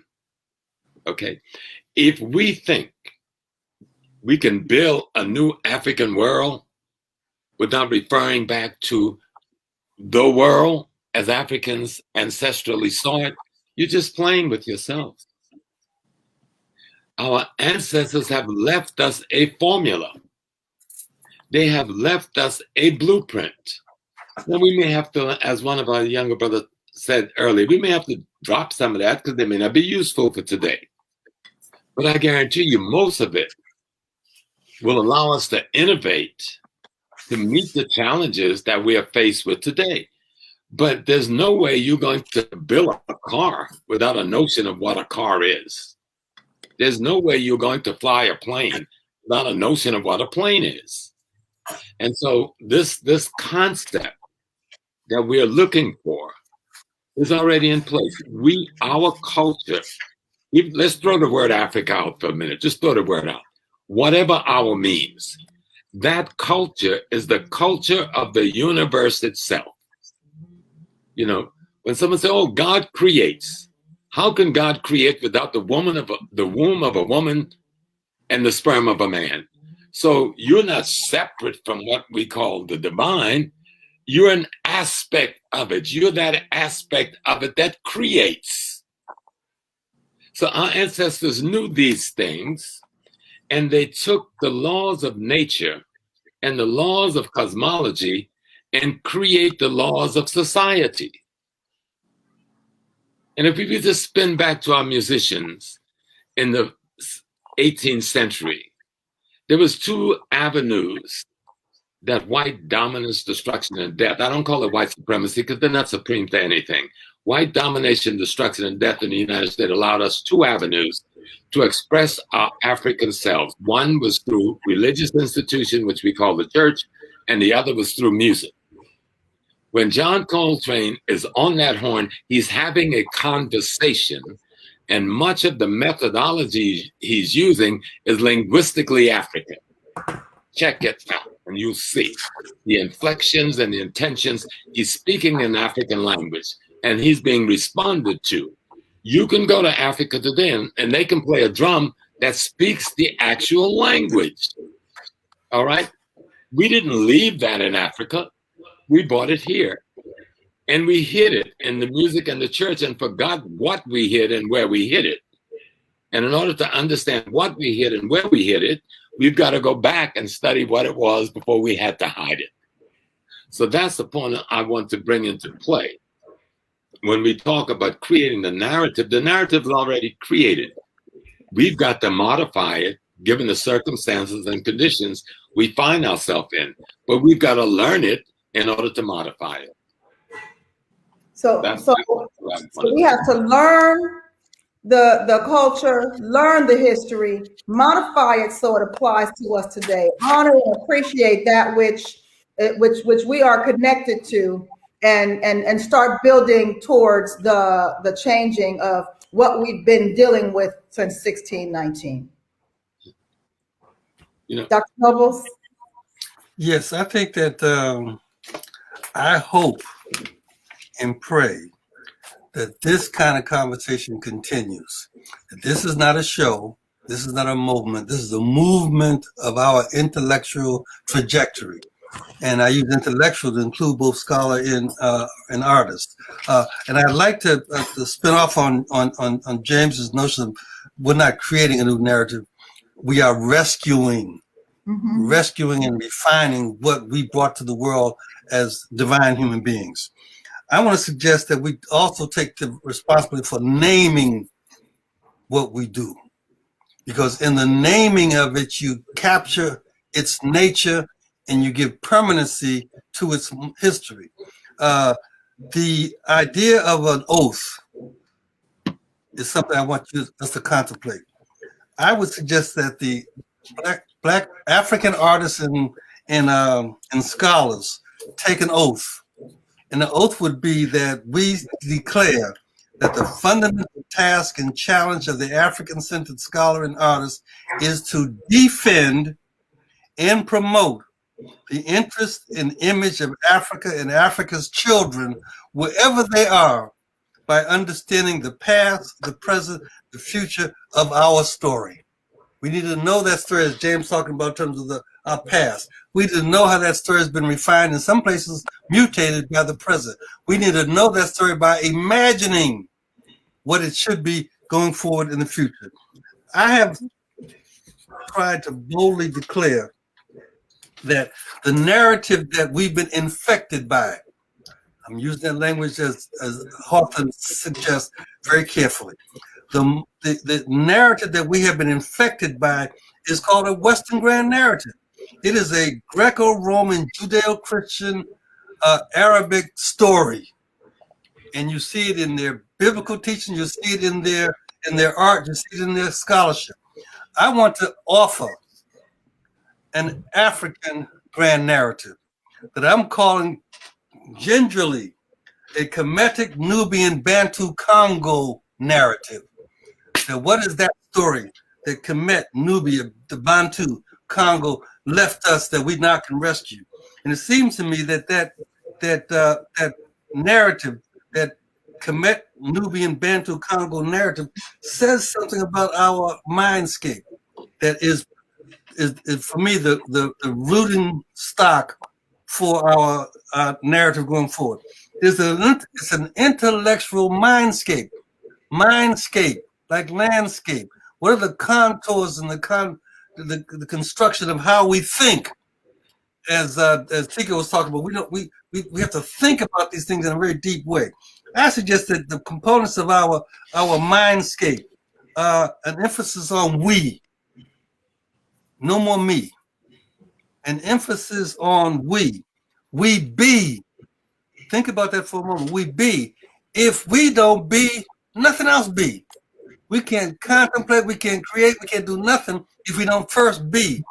And then in being, we acknowledge in the Kemetic, Nubian, Bantu, Congo narrative that we be divine. We be divine spirit. We be energy. We be force. We be power. So this energy vibrating as beings then expresses itself, and here's where I want to give a list. It expresses itself as a commonality of mindscaping that emphasizes commonality, centeredness, transformative, being transformative. How do we create the new from the old? How do we create something that never existed before? When Miles Davis and John Coltrane and Charles Jodbury Parker and Thelonious Monk played their tone, it was a tone of vibratory energy expression. They were talking about both transformation and transcendence at the same time. So let's talk about, as artists and scholars, how do we engage in a craft that deals with transformation and transcendence in improvisation and inspiration? How do we engage in this the centrality of Afrocentricity by talking about agency and not being on the perimeter? How do we deal with revelation? How do we take, and now I'll start with this, how do we take the Bantu Congo system of the 4 moments where we begin in the Musuno, conceived in the invisible. We trans over the Kalunga line and come into the reality of the material world, and we become black. In the Congo, please, it's called Kela. You become black. It's the birth of being, and from that we mature to something called the Tukula. And the Tukula is the clarity of who we are. We should be not the infected narrative, but the illumination narrative, to illuminate who we are at the Tukula level. And then we go from that to the transition back into the invisible. See, in all our conversations today so far, we never have talked about how we be in the invisible realm. Because the Western grand narrative said that's that ghost stuff, that's the spooky stuff, that's the dead stuff. But how did we walk in the invisible realm before we transitioned into the visible realm? And what did we carry into the visible realm from the invisible? What did Big Mama and Papa imagine when they were in the hush harbor dancing around a big pot? How did they imagine that they could be free when everything around them said that they were less and they were enslaved? Right. That's the 4 moments of the sun. So how do we then let's declare ourselves of taking responsibility. See, it is a declaration. A declaration. The European notion really talks about not declaring, but comparison. That's what Molefi is talking about, that racial ladder is a ladder of comparative hierarchy, and we on the bottom. That's their motto. But our motto says that we're not declaring, we're not comparing, we are declaring. I declare myself to be, and declaring myself to be, I am divine. Yes. Now let's take art and science and work through that. Let's work through that idea as a grand narrative. And so I want to offer to us to think about that rather than look at the invisible Greco-Roman, Judeo-Christian, Arabic narrative. It's all visible. Though. We think it's universal. It is not. Rather than fight with that, let's declare that we are the children of those Africans that at one point expressed themselves in Kemet, in Nubia, in Bantu, in Congo, and they left us footprints to follow, to pick up. That's how I believe we rescue our grand narrative. and then give our children's responsibility to look at us and critique us, and at some point in the distant future, say to us, you made a mistake, and we're going to correct that. As we now can declare to our ancestors, you made a mistake when you internalized that the church was different from the God's music was different from the honky-tonk music. You made a mistake. You couldn't see that the songs you sang in the church were the same songs that our ancestors spoke as they looked across the yard and saw this fine sister and said, I'm gonna go my way. I'm gonna go my way. We whispered our mystic memory. We whispered our mystic memory, and that's what brought us forward out of slavery. Let's take our grand narrative. Let's rescue it, name it, and then build upon it as we take our craft. My craft is scholar. Hawthorne's craft is art. But that even separating those is an error, because in our narrative, I am the artist, the scholar, the priest, the plumber, the farmer, all wrapped up in one. Right on. They made us divide ourselves up. So I said, I can only be a farmer. No, when I do my farming, and I do some farming, I'm being God. When I do my farming, I'm writing poetry to the collard greens. That's what I want to do.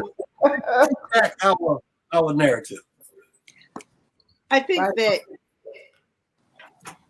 that thank you so much, Baba Wade. You know, I think there's something that we have to take a look at.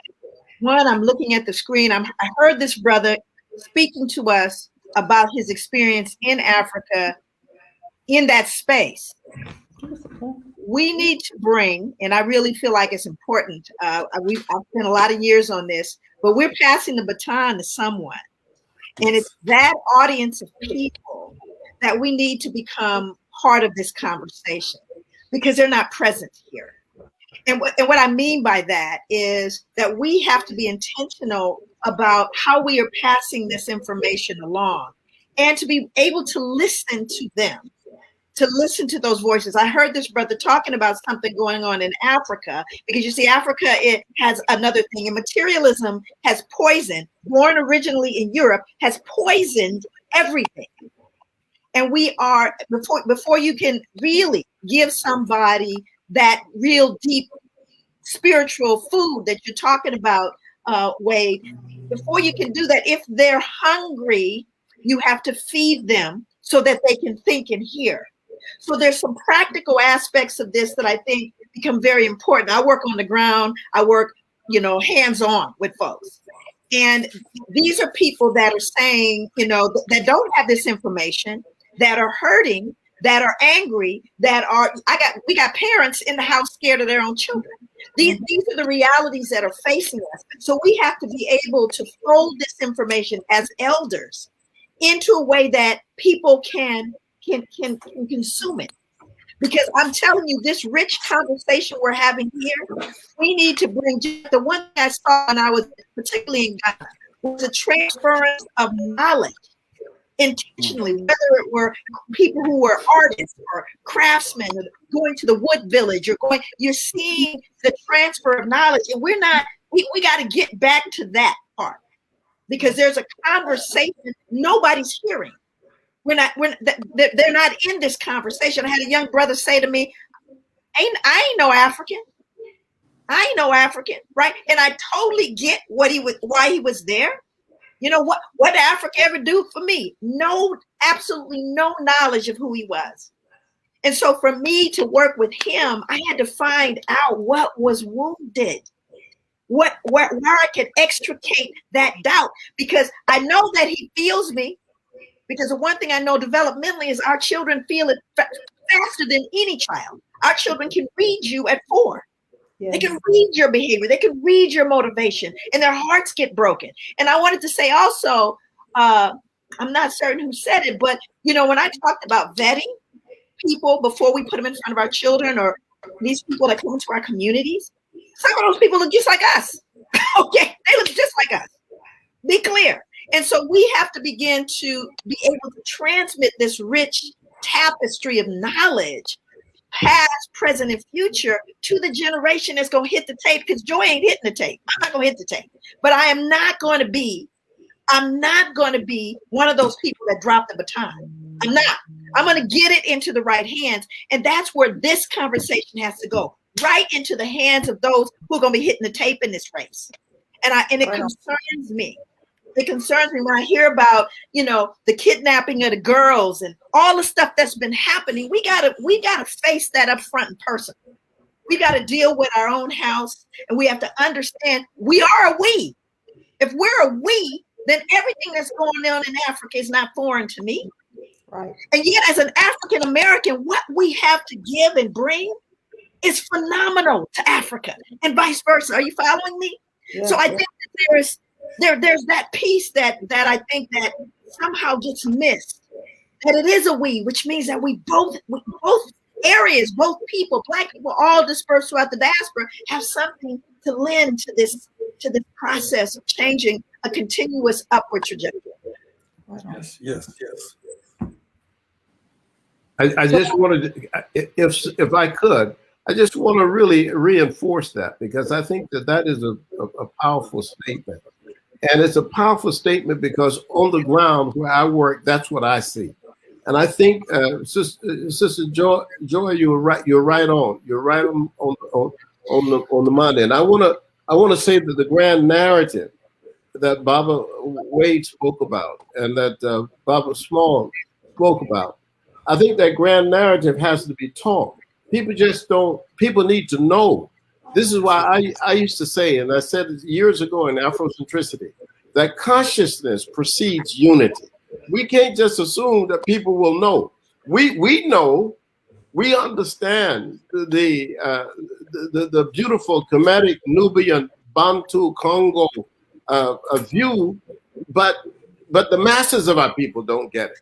And that's where we have to do the groundwork. That's where we develop consciousness. And that, to me, seems to be at the practical level of getting people. And this is why I say that for me, what I have tried to do and work with, and what we do at Temple, we say that if we can get people to say that they will center themselves so that they began to think as artists, they began to think as scholars. As an African, what do I know, or do I know enough to not only defend, but to advance this declaration that Baba Wade is talking about? And I think that's the point. But I just wanted to, I was just so passionate about what Dr. Joy said. I just wanted to make that reinforcement. The conversation we're having here is quite important. I know Dr. James wants to get in, Uncle James. I'm also going to ask Tico or Seun or Hawthorne additionally to speak up after you finish with the floor, Uncle James. Yes, it's going to be quick. We're not fighting a battle in a village anymore. We're the largest population in the world, nearly 2+ billion people. We scattered all over the earth. And so we have to realize how big the thing is we're fighting. And to carry out, to move in the direction that Sister Joy, Dr. Joy, was talking about, it means we have to change the curricula of the entire nation, change the curricula of the entire continent, and that should be a movement. Yes. Tico was talking about how the middle class wasn't involved. And I think, Brother Tico, it's because they don't know how to get involved from where they're at, And how do we say, take the skills that you have, the tools that you have, and help us transform the institutions that give information that leads to transformation to our children. That we can't say we could teach them Black at home, then send them to school for 8 hours to be brainwashed by somebody else and traumatized. We've got that school is our school. If we are in Nigeria, and I've been very involved in Nigeria over the last 6 months, dealing with the whole issue up in the north, dealing with the Fulani piece and the other pieces, and looking at what the Yorubas move is going to be right now, and in Ghana, very much. And of course, our heart is broken about what just happened with our president in Tanzania. But I am you, and you are me. There's an old word, it's called lukomi. It means I am you, you are me. Someone has separated us, but that's the war we're fighting against. They've put us in different parts of the world. But everybody on this webinar today contain the same collections of genes as one another. We are not separate gene clusters. We are the same family of people growing up in different socialization process, but that socialization process where we get our values, interests, and principles is being manipulated by the enemy of the group. And we're talking about creating a narrative that will change the socialization process, the tools and the direction of that socialization process. And we have to see it at the big thing it really is. Right on. Thank you, Dr. Smalls. As usual, your points are spot on. Brother Seun or Brother Tico, Brother Hawthorne, if you want to jump in, maybe after Dr. Noble, he has to. Oh, Hawthorne, you coming in? I can wait for them, but I do want to make a comment. I can wait to hear from Tico and Hawthorne and Cheryl. I think Hawthorne taking. Yeah. Yeah. So. Go ahead, Hawthorne. If you don't mind, I have to say that Dr. Noble, going back to that language thing I talked about, boy, did you step into it, because you said something about fine women. Well, you stepped into that toxic masculinity, because that has become a weapon. Instead of being able to be men, it's toxic now. That's the whole thing that I keep harping about, taking control of our narrative. Going back, everybody's talking about everyone, and I'm listening to people whose expertise is just mind-boggling. But going back to Africa and being men and teaching men and being women and teaching men, it's like something's wrong with that. I love being a man, and I love specifically being a Black man, African American man, a Moorish man, whatever you want to call it. And I just laughed, when I heard him say that fine woman. It's like, wow, how is that now? They want to turn that into a negative. They want to turn us into a negative. The images that we have seen on television are just disgusting to me now. Yeah. Truly disgusting. And how we have to turn, and it's like a perfect example of it, how now that we have become, Black people have become the face of hatred. We're the ones that they're talking about are racist towards Asians. Where did that come from? Every time I turn around, they're coming in with a new game. This is the new game today. Yeah. What I specifically want to do is to be able to take that narrative, and we have to pool our money. And that's the bottom line. We have to pool. Africa is the richest continent on this planet.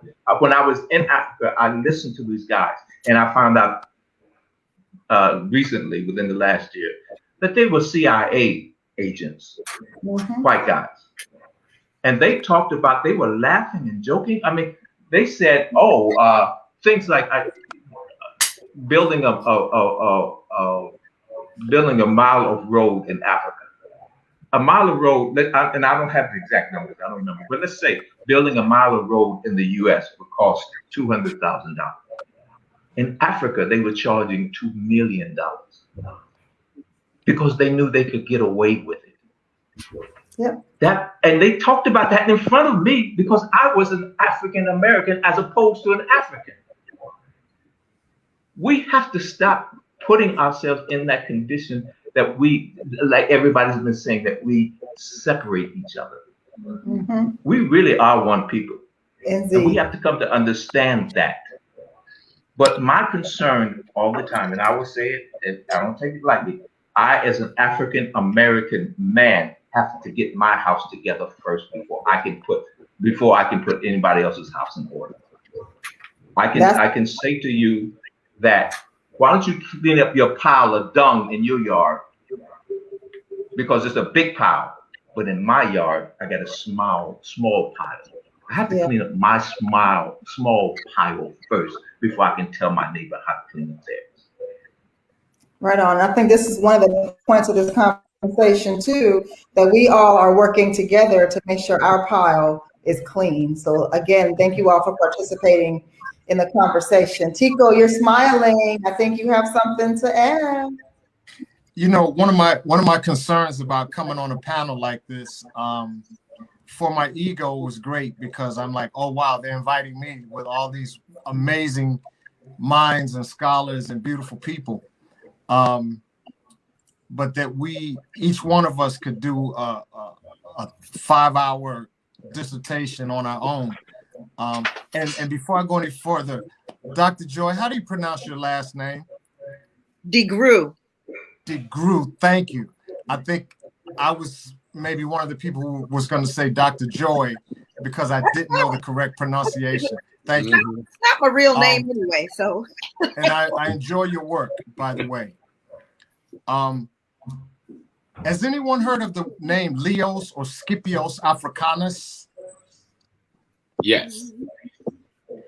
So there's this idea that someone named the continent of Africa that possibly was not even indigenous to that region.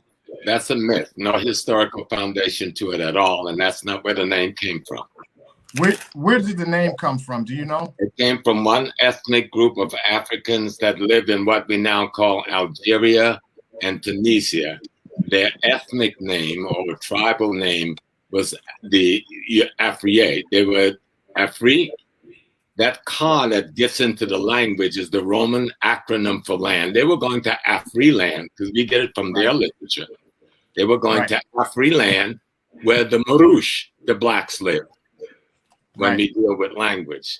But the word got spreaded by the Arabs and then the European to the whole continent, because that's not what we called the whole continent. That was one black ethnic group in Northwest Africa.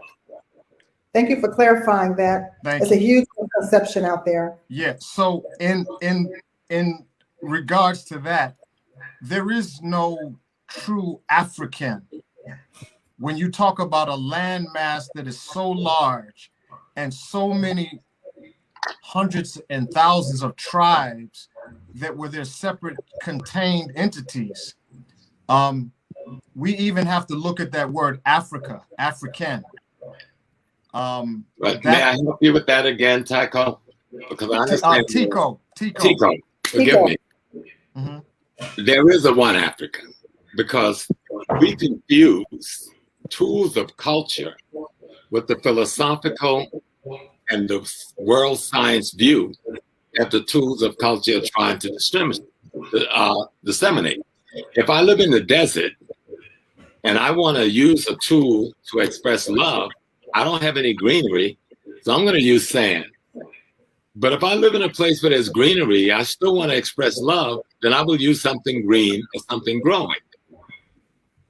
If you study African culture, the undergirding of every single one you can pull out is absolutely predicated on a relationship to cosmology and ecology as intricate partnership with the human beingness that they have become. The tools may be different, the language may be different, the location may be different, and the time at which that group found themselves in that location and began to try and determine their teaching tools, which is the culture, may be different. But look at the undergirding philosophy. It is universal to the continent. And if let me give you one more thing that I learned by accident. I grew up in a plantation in South Carolina. There's a little church called St. Anne Baptist. And they used to clap a certain rhythm, the same rhythm every Sunday. And you can hear it reverberating in the woods. So I remembered it. It stayed in my brain.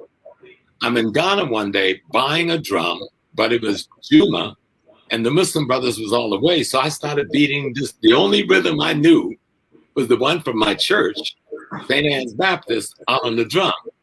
And here come all these men rushing with sticks and stones. And I panicked because I thought they thought I was stealing the drum. The brother who was with me explained that I was there to buy a drum. And they explained that the rhythm that I was playing was a distress call for help. So that rhythm that I learned in my church in South Carolina, that Africans who came from Africa retained in their consciousness, and it became one of their favorite rhythms, was a distress call for help that they were clapping out to the universe every Sunday. And I didn't know it until I was a man of 45 trying to buy a drum in Ghana. So these are the kinds of things that history, study, and culture will help us, and intermingling with one another will help us to grasp, because the power that I hear from you when you were first talking, and I know you didn't say a lot of things, you have made a very powerful study and effort of how to cause this new narrative. And so any assistance I can be, even outside of this discussion, like I'm sure all of the other brothers and sisters are, we are here. Yes, indeed. I appreciate that, because my vocabulary in the African culture is very limited. I want to offer an alternative thought pattern. One is there's been several studies about they were here before Columbus, talking about the Western world. And when people say that life was going on in Africa for 70, 80,000, 100,000 of years ago, I question that, because first of all, who are the archaeologists? When I look at most of the archaeologists in the world, even Wallace, what's the guy, Wallace Budge and people like that, when they discovered the Metu Neter and the hieroglyphics, and they began to decode the Egyptian language, the Kemetan language, a lot of times that wasn't even our, quote unquote, our people doing it. So I say that to say that I'm looking for a conscious world. I live in California. I live in Los Angeles. I lived in New York. I grew up in DC. I grew up in an era where integration was very prevalent. I had Koreans, I had Asians, I had whites, I had Latin Americans. And so my world is very a smorgasbord of human dynamics. And I learn from everybody when I can. The metaphysical world, when I got into the metaphysical world, it was full of brilliance from around the globe. So I'm a person at my age who is not defined not only by the Caucasian race, but I'm also not defined by the so-called African race. Now that may sound like an affront to anyone who is quote unquote Afrocentric or Pan-African or whatever, but I am looking for freedom.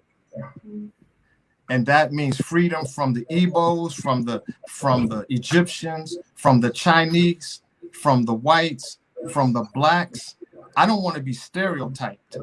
I got into a thing with Zetha the other day when she was saying, well, you're in Hollywood. She and her sister were saying, you're in Hollywood, so you should know blah, blah, blah, blah, blah. And what is the gay agenda and blah, blah, blah. I'm like, wait a minute, hold up. These labels that we stick on people, just because I live in Hollywood and I've been an actor, I'm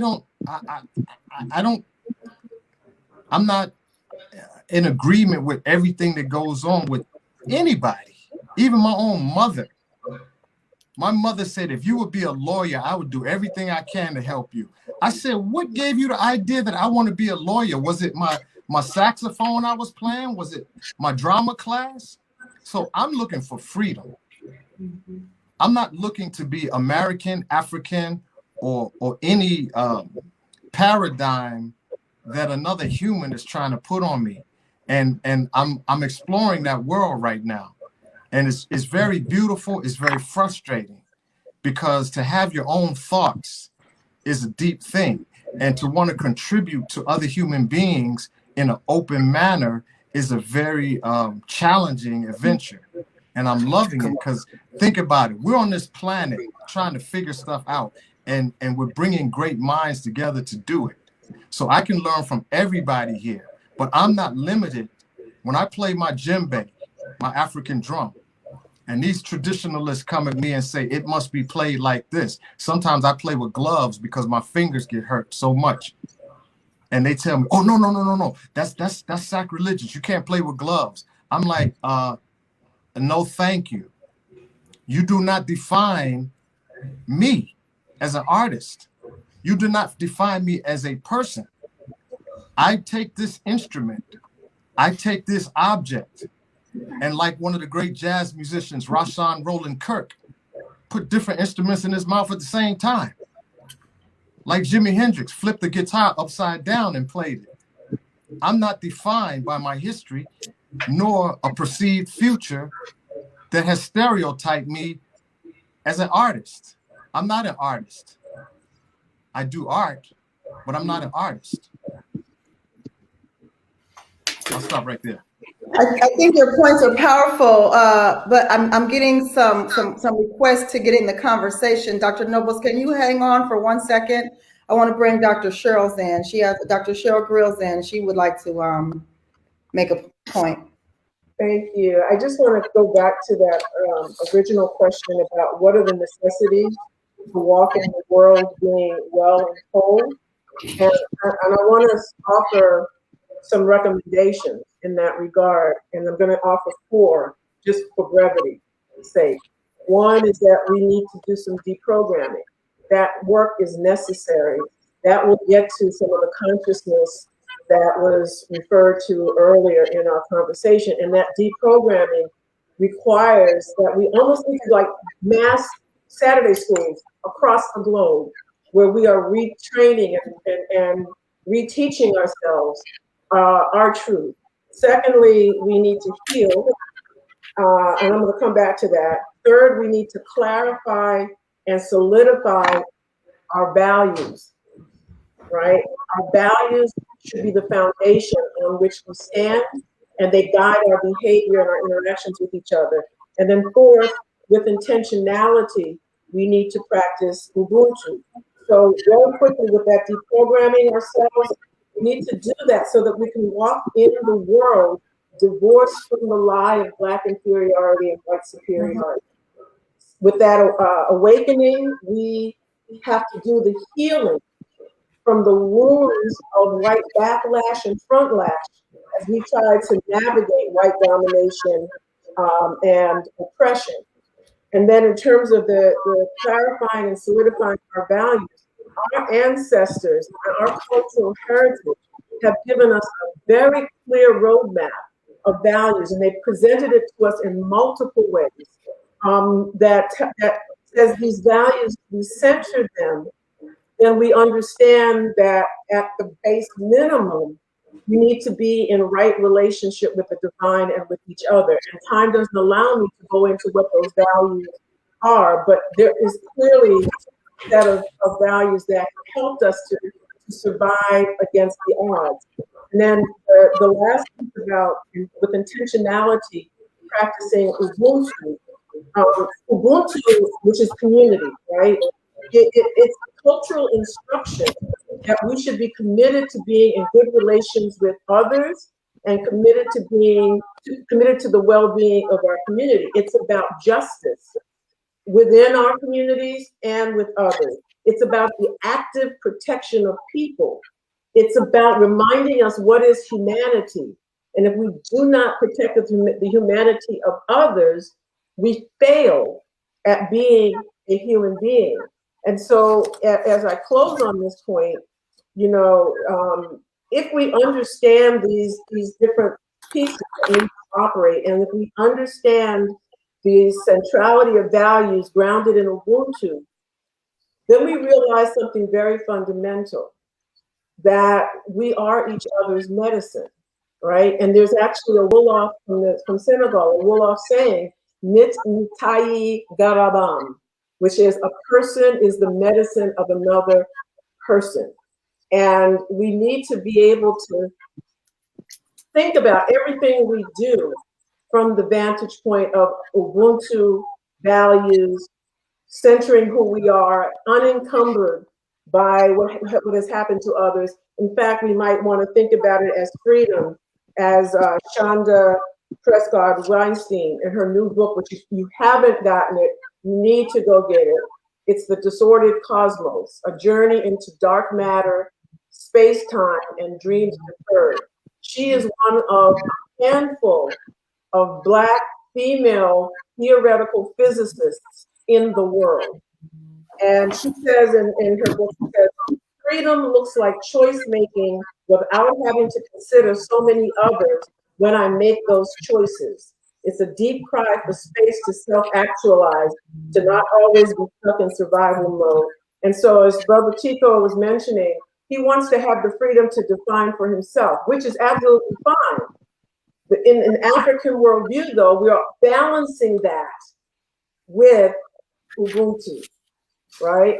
That because if I'm concerned about and I am respecting some of the cultural principles of our community, and I'm concerned about the community, by definition, other members of the community are doing that back. And so that my individuality will be allowed expression and will be respected in that regard.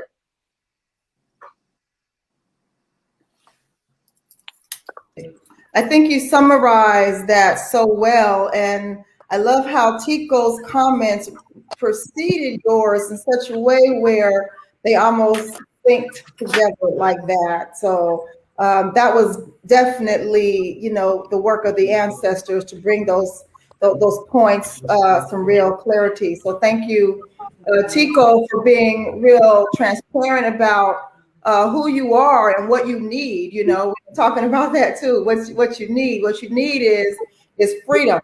So that's really important that all of us as African people, we are, you know, part of the oppression is keeping us from being free and living our true selves. So thinking about all that's been said today, I think freedom really is the ultimate goal for all of us. So thank you for that synergy right there. And I know that Dr. Nobles was raising his hand to jump in. Dr. Nobles, do you have a comment that you wish to bring into us?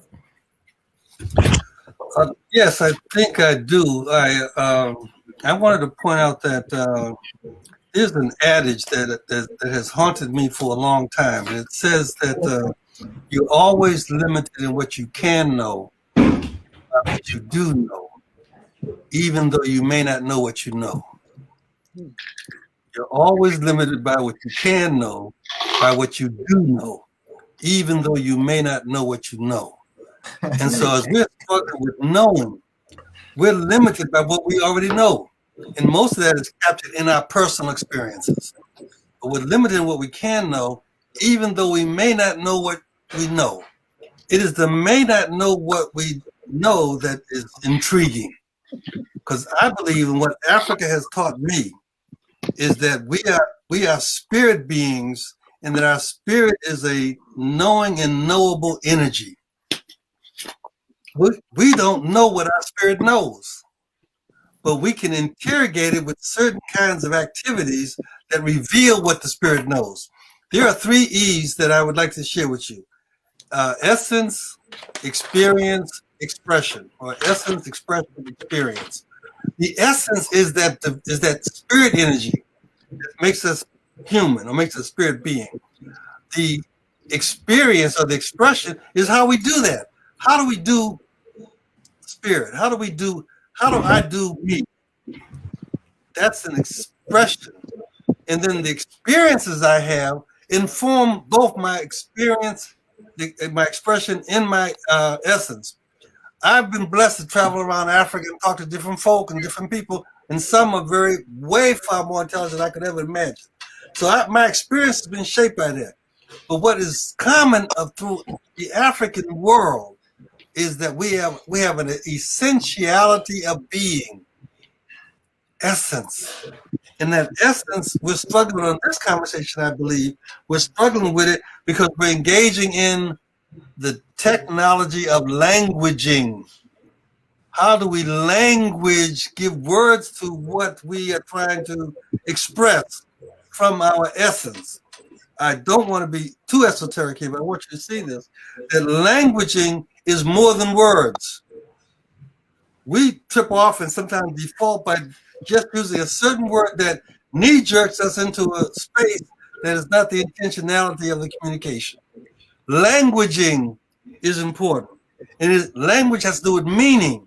So if I say we are we and there is no me, we are we, and that there is a global African family, then how do I engage in that in terms of my academic work, my scholarly work, my working in the streets with young thugs and with just released murders from Richmond, California? All that stuff is tied into languaging. And so if I can come back to this tape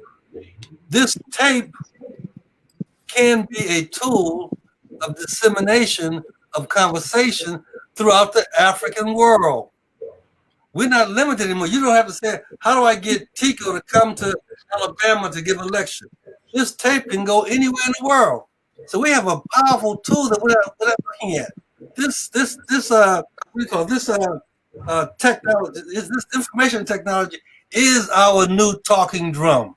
Mm-hmm. And just the way James beat that beat from his church now in Liberia, this tape is a talking drum. We can take this tape and create classes throughout the African world. And if I can end with this, take this tape and have classes with the children of the middle class, of the paramount chiefs, of the rulers, because they're the ones who are going to inherit the wind. Yes. And if we can get them engaging in the praxis, not practice, the praxis of thinking, we change the African world. Yes. Just with this little thing that we're looking at now, this thing that we are talking about, this instrument here is been forced on us. We're Zoom people now. It's being forced to be Zoom people, but we can take that Zoom and turn it around and educate the entire world in 1 hour. Imagine that. We can give a message to the entire African world in 1 hour. Every generation. Thank you, Dr. Noble.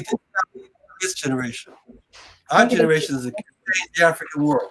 Right on. And that change the world means to raise up the we and to put down the me. Yes. One of my favorite quotes from Malcolm X is, even illness becomes wellness when we replace the I with E. And that's so critical here now because we're talking about how we look at each other as individuals, and that's part of what needs to be changed as well. So thinking about wellness, we absolutely, in order to heal the illness, have to think about us in terms of we. Jason Ryman, I see you out there saying we be. Yes, we be, we be. Dr. Nobles, can you speak a little bit about that we be? And I would like, after Dr. Nobles speaks, for Brother Seun to come in with some words before we move on to Dr. Asante summarizing some of the discussion we've had today. Excuse me, Zetha. Baba Nobles just said something about language, and Sister Cheryl said something about language. And before we move on, I have to interject this, if I may. Please go right ahead. When we tell someone definitively what their reality is, and we use words like what you need to do, there sometimes is a knee-jerk reaction that we feel that puts up a defense, because when you tell a person what they need to do, the subliminal message is that they are wrong and you are right. And you and I are beginning to study this nonviolent communication, Zetha. And one of the things is that we subliminally label each other. So if I tell you what you need as a woman, there's a little internal thing that may go off in you that says, who you think you are? You're a man. You don't know what a woman needs. So I think we need to maybe, I want to offer that when we suggest things, we suggest it in the spirit of offering and ask the person, are they even open to an offering? Mm-hmm. So if I'm reading somebody's script that they wrote, I have to ask them, are you open to reflection? Are you open to feedback? Because once I tell a person what they need to do, I am now stepping into the authority position, and it can be seen and felt as oppression. Mm-hmm. So I just want to put that into the conversation, and if that rings true for people, to start to look at the language of I'd like to offer. Yes. Thank you. Thank you. Yes, Powerful. Tico, you're absolutely right. And if I recall, my parents, my father would not say, you better do this. He'd say, if I was you, I would think about this. That's an invitation to consider another way of looking at it. And I think that's the thing that, Tico, I'm hearing you saying, that we need to take the language that is always invitation and not condemnation. Always invitation. So if I were you, I would consider that this we is more powerful than the me, because I have learned some languaging that represents that. I have learned from the Congo, from the Bantu Congo, that there's a word called Zola, Z-O-L-A. And Zola is a word that translates to love, but it's not the word translate, it's the meaning. The meaning of Zola is the principle that activates our self-healing potential. Now hold that in your mind for a minute. Zola activates my self-healing potential. So when we say love, look at what old folks do. When people get sick, old folks will come to the room and sit up with them in love. And their presence was an activator of physical energy to change the spiritual knowing of that illness. You follow me? So Zola activates the self-healing potential. But Zola can't work if I'm a me. Zola only works because we are we. Because my health energy, my love, activates the connection to you, and what's between you and me, what's between you and me, between that is we. Right on. It is the we. It is the we. And I would, if I was you, I would consider that we need to rescue our grand narrative. We need to rescue the language, not language, but the languaging. See, it's not a noun, it's a verb, it's an action. The languaging that communicates meaning, that will heal the African world. I know. I just want to say one more thing. I know that real quickly. I just want to say that we are not a monolith as a people. We have differences, and we can coexist with those differences. We need them, in fact. Yes. And so I think it's really important. I'm loving this because this is the trajectory.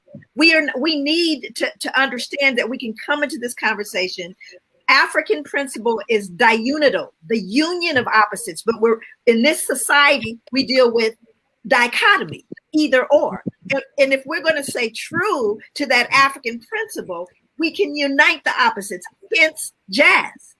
Yeah. I mean, that is the union of opposites, and we can do that. And I think we need to hear all of those voices. I'm excited about the new thinking that's coming out from our young people who are going to be the leaders after us. And I welcome it. I welcome those differences. We have to be able to still stay together with the differences, if that makes sense.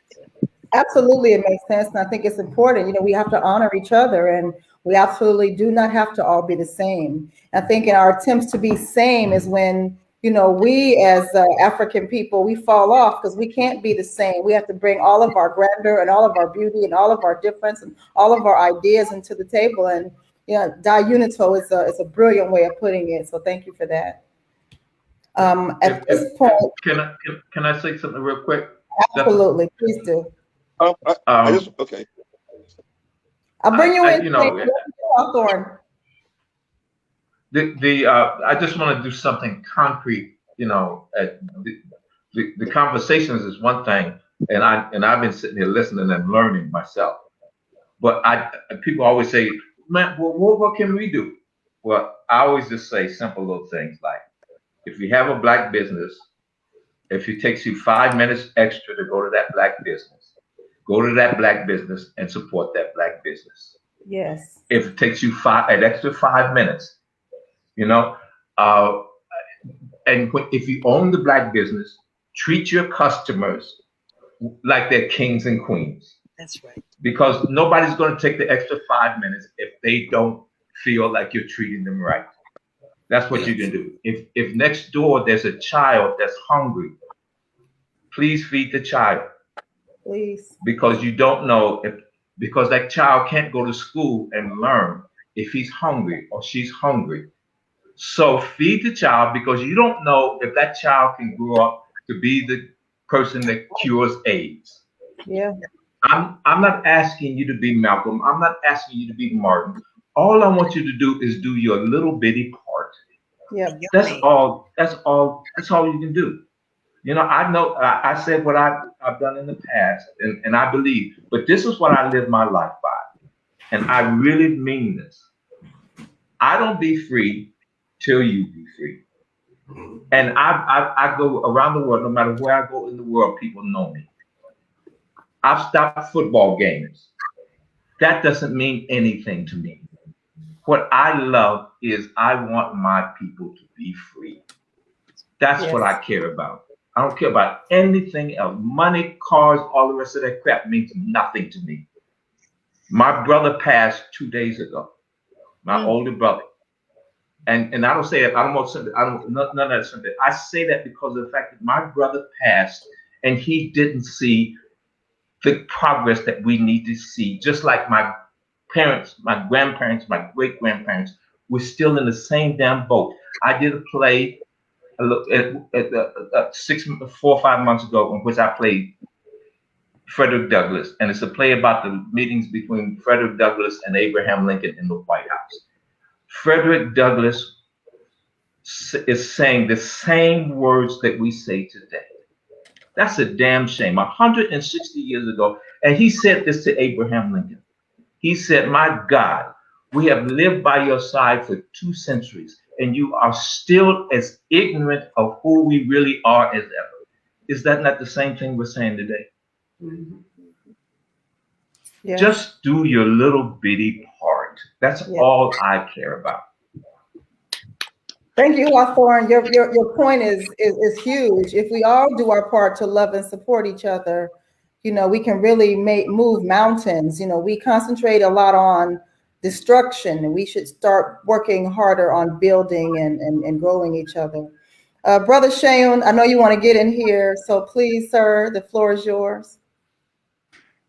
He may be having a little bit of a lag. He's connecting with us from Nigeria. Okay. Here you go. All right.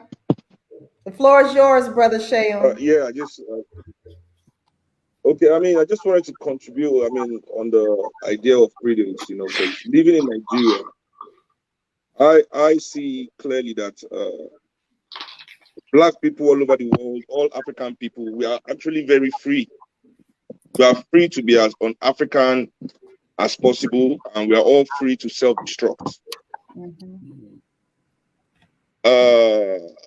I mean, the more African things you want to do in this world as a Black person, the more freedom you are given. I mean, the more anti-African rhetoric you want to spew, you are free to do that. There's no repercussion, no stigma, no sanction, nothing. Especially from the Black majority. The African majority actually embraces your negative message to them for some certain reason. And I think this is because, you know, we live in a system where the first experience, one of the first experiences we have in this system is that we were commodity. Mm-hmm. And even if it is no longer appropriate to sell Black people, it is only those things that can be commodified about us that we must respect. So if those things about African people cannot be commodified, especially those aspects of our culture, so they can take our fashion sense because our fashion aesthetics can be commodified. They can take our sound, they can embrace it because it can be commodified.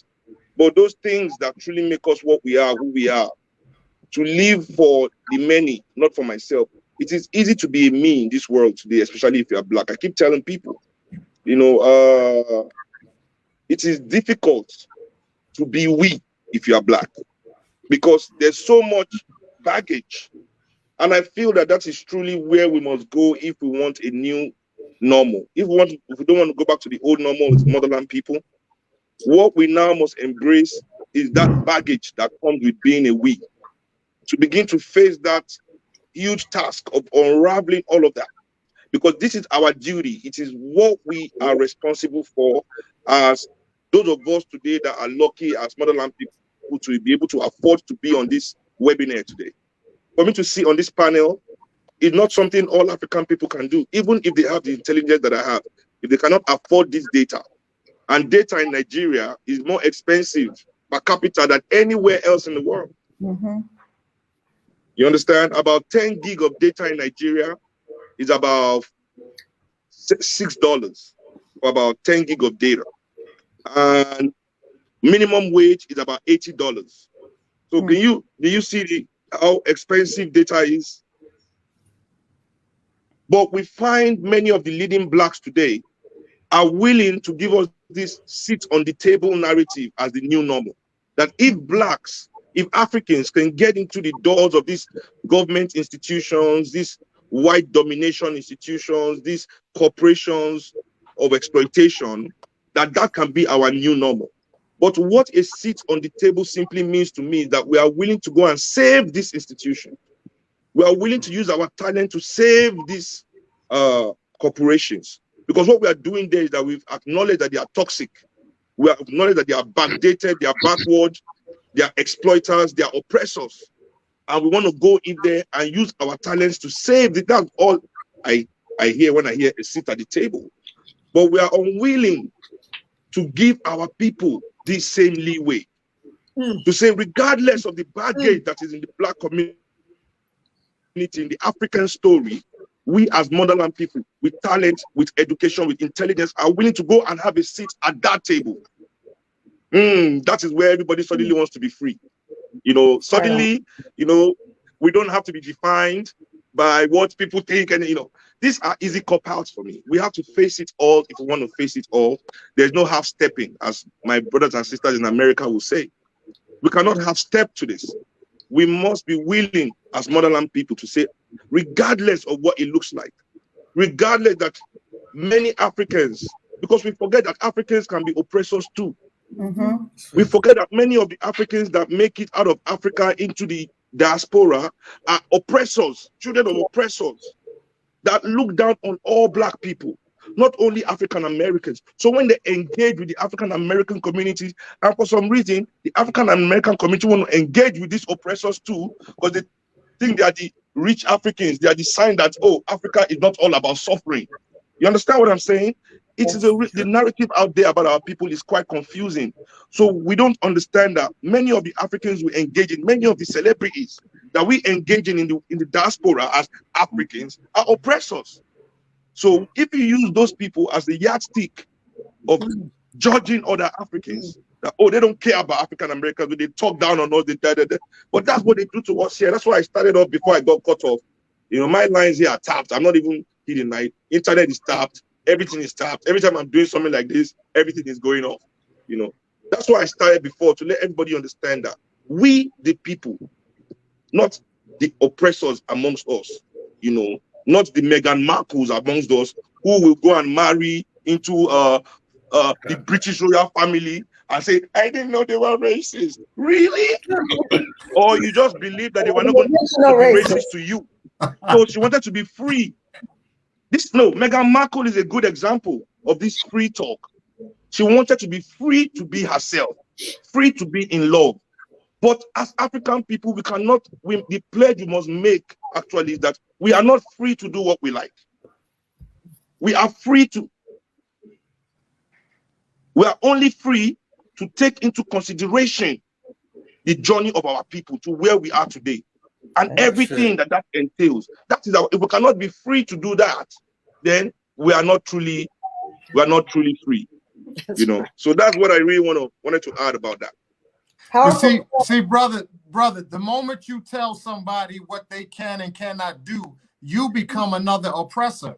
That's I right. don't care. See, our situation as motherland people, we must understand that we must be willing to listen to each other's advice. That's right. Yeah. If I tell you, listen, I don't. Yes, I think what you're doing is. Let me finish. If I say I think what you're doing is not appropriate, you must not see it as an affront to your humanity. If we are still in that space, then we cannot move forward. If I'm not willing to listen to my brother's criticism of my action and not see it as a criticism of my humanity, then we cannot be a we. You understand? I get you. I can and I will always tell my people, this is what I think we need to do. It is appropriate for my people to tell me, oh, we disagree, because if you feel that you cannot tell me the reason why you disagree, but you just want to accept it as an affront, then that is on you. You are not in my movement. We are not moving in the same way. We're not moving in the same pace. And we truly don't have to move with everybody. That's just the truth. That's true. That's another mistake we're making. Motherland people believe we got to move with everybody. We don't really got to move with everybody. You just got to move with those that move the way you do. Right on. Yeah. You know. Yeah, but without dialogue, brother, without dialogue and coming to a meeting of minds, so that I can understand where you're coming from. If I can't understand where you're coming from, like I had to say, Sister DeGruy, there's something about.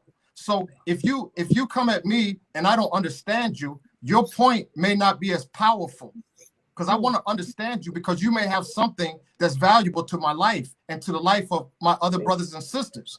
But if you come at me and there's no communication, then you brother, may have a I great believe that point. as soon as I come at you with my mouth, we've started a dialogue, right? I did not, as long as I don't see my brother and just ignore, look away, right? Don't engage. As long as I engage, it is appropriate. I always say this, and this is why a lot of people, even in my industry here, do not. They are elders here. Let me not use my usual lingua. So many people don't play with me here. They are not my friends, you know, because I will not allow you to be toxic around me. Not even to me, but to be toxic to the larger African family. Right. You know, I'll call you out. So many people don't like that. You understand? Oh, he's calling me out, he's being rude to me, whatever. You know, but I've gone past that. You know, because we are adults, we should know better. African people, we need to hold people to certain standards, especially people with influence in our society, especially people that have the respect of our youth. We need to hold them to certain standards. We need to call them out. And if they cannot understand that being called out as an act of love, not being a hater, as everybody wants to say, then that's their business. I'm not going to baby you while millions of Africans are dying. Their lives, what we are discussing here is lives of millions of people. We're not discussing a day in the park. We're not discussing a fun park day at Disney World. While we are sitting down here in our comfortable homes, theorizing and discussing, millions of African lives are being lost every hour, every minute. All over the world. Yeah. So we cannot care part about our own feelings. We cannot put feelings above the lives of people. So I don't care if I hurt somebody's feelings while I'm telling you the truth. I will tell you, you know, take it how you want. Can I say something? Can I share something? Brother. I'm in loving the discourse, Seun and Tico. Keep going. Let's brother, life and death to me, from what I've seen in my 60 years on this planet, are natural effect. I don't always like it, but sometimes we have glorified death as something that we can have an effect on trying to help people from dying, but death is like in this COVID situation. All of a sudden, death has become this new thing that we never saw before. people getting a cough, all of a sudden they're telling us that's something to be afraid of. Okay, we always have had death. Whatever created this universe to me created death. I didn't create death. I didn't create life. So yes, there's some greater death. cosmos. There's some greater avoidable cosmos that created the world. Avoidable death, though, is not the same. What you saying? Avoidable death, though, is not the same. When we have African people dying because of $3, I mean, this is not death. Yes. I mean, we cannot got the see same it thing the same over light. here. People dying in the streets, Yeah, Bloods they're and Africans Crips, to me. killing each when other. I go to Skid Row, in California, when I see those are African people, I don't see African Americans. I think African American is an oxymoron. How can you be an African and an American? We're going to get back to that at some point. We are either one or we are the other. We are not both. We can't be both, because America is actively against the existence of Africa. So how can you be an African and then you're also an American that is against the existence of your first hyphenated identification? This is the beginning of some of our, madness. So we as motherland people, I see us as one. I don't go to Paris, into the suburbs of Paris, and see North Africans there and think they are, European Africans. So, no, those are not African people suffering. To the larger extent, we are connected to that. So when people are dying that way, we can, and we have the opportunity to stop that. So I'm not saying people shouldn't die. People will die. Listen, I'd kill someone if it's necessary. So I'm with death. I understand death. I'm an African. You understand? We don't go to the store yet. I've been killing animals. When I watch movies and they say, oh, you're a serial killer because you kill animals when you're a baby, that's bullshit. Sorry, pardon my French. From when I was a baby, I killed chickens, goats, rams, spill their blood, we cook it, we eat it. This is life, life and death. You understand what I'm saying? So, but when we see people dying for $3, $5, these are things that we can stop. So I want people to die. Let them die, but I don't want people to die because of $5. Right on. Especially when they're African people. I'm not free to ignore that. I'm not free to neglect that. That is not the freedom I want to express. Hey. So that's my point. My next talk is going to be between Seun and Tico. We're going to have just a couple of hours for Seun and Tico to sit here and share some of these ideas, because both of what you are saying are extremely powerful and absolutely need to be heard. Both of you come from different places, and ultimately I think you're saying the same thing. You're talking about loving yourself and loving who we are as African people, but we're coming from it from two different areas. And I think that's with what Sister Joy is saying about we can all be, we can all have our own. Tell me the word again. The diunital. Diunital. Thank you. Thank you. May I step in, Sister? Professor Smalls, I'm getting ready to call you into the conversation. You've got a lot of folks in the chat room asking your flavor and your take on this conversation. So the floor is yours. It's not going to be a big dish. It's just going to be a teaspoon. The reason we call this critical talk is because the consciousness, the mind, the value, and the worldview that most of us possess came into being without an African component in its development. And even in this discussion we are having today, one of the things that is very clear is that the African worldview is not a critical part of the conversation. It is a reference point. We are referencing that it exists. We say it exists, but its substance is not at the core of what we are discussing. But that's why we're discussing, because there is something missing in how we form our worldview and our consciousness and how we plan our projection for the future. That missing thing, which sometimes we take so lightly, is the experiences of our ancestors. Let me make it kind of simple on the spirit side. Each one of us was given birth to by our parents. And the only thing they can give birth to, so I can deal with the question of death, is you give birth to yourself. So there is no death. Put that aside. African cosmology would explain that. When I give birth to my children, I give birth to myself as them. But that's me going forward. In an African cosmology, God is not separate from you. You're an aspect of the divine and as necessary for its existence as any other aspect of the divine. Consciousness is comprehending that. You know, if we look deep into, because at the basis of our discussion is, if we're going to make a real mental paradigm shift, the African component of that must be as readily available and accessible as is the European component of that. And so when I was listening to my two younger brothers, they were actually saying the same thing. Dr. Asa Hilliard told us, he left us with freedom, which is two Greek words, liberate and dome, to liberate your mind, right? It means to liberate your mind.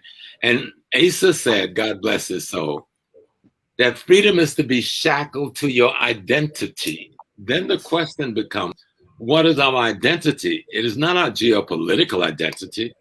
It's not an ethnic identity, tribal or cultural identity.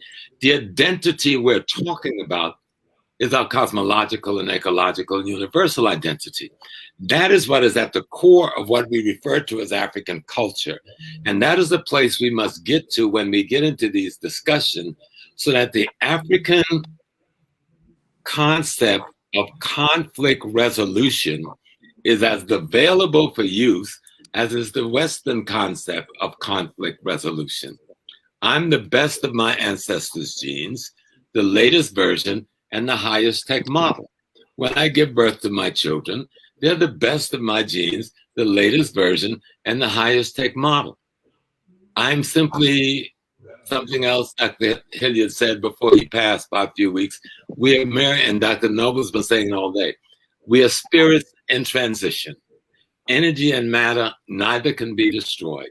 The 92 elements that make up our body, that's in the rest of our ecology, right?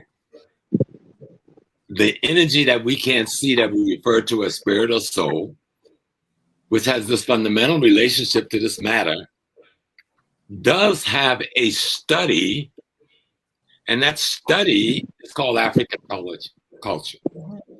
And we need to refer to that study of the experience that this human being has had with cosmology and ecology, if we're going to really come up with a way to reconstruct society and build a new kind of society that human beings can participate fully in. Wow. Thank you, Professor Smalls. I think at this point it's probably a good place for me to bring in Uncle Molefi. Uncle Molefi, can you kind of summarize some of the lessons that we have offered here to Facebook? And again, shout out to the viewers at Facebook. We see you. We appreciate your comments. We appreciate you being a part of this really important, critical conversation. Not just those in the Facebook world, but also those on YouTube. Make sure you're following HAPI Film. HAPI Film are producing some of the most important documents and some of the most important lectures that are out there for Black African people. Hawthorne, you're getting a lot of people who are offering their rest in peace or rise in power to your brother, and we also apologize and are sorry for your loss, Brother Hawthorne. Professor Molefi Asante, I'd like to for the table to you, sir. Yeah, thank you very much. This is an almost impossible task to try to meet the challenge laid out by these outstanding artists and scholars. But I'm gonna do the best I can. just to bring out a few points and then make a few remarks. I won't be long. I did see a very interesting question in the chat, which was, can Ghana partner with Nigeria in technology? And it raised, the question itself raised a very sharp point for me in terms of this discussion today. And it goes back to that whole question of consciousness. I mean, where are we? I mean, who are the Ghanaians and who are the Nigerians who are in charge? I think someone needs to mute. I'm not sure. But can Ghana partner with Nigeria? Can Nigeria partner with Ghana? I think that has to do with the consciousness of the people in the positions of power. And that, of course, is at the root of our conversation today. Dr. Noble started off by telling us that we did not drop out of the sky. We have a natural developmental trajectory.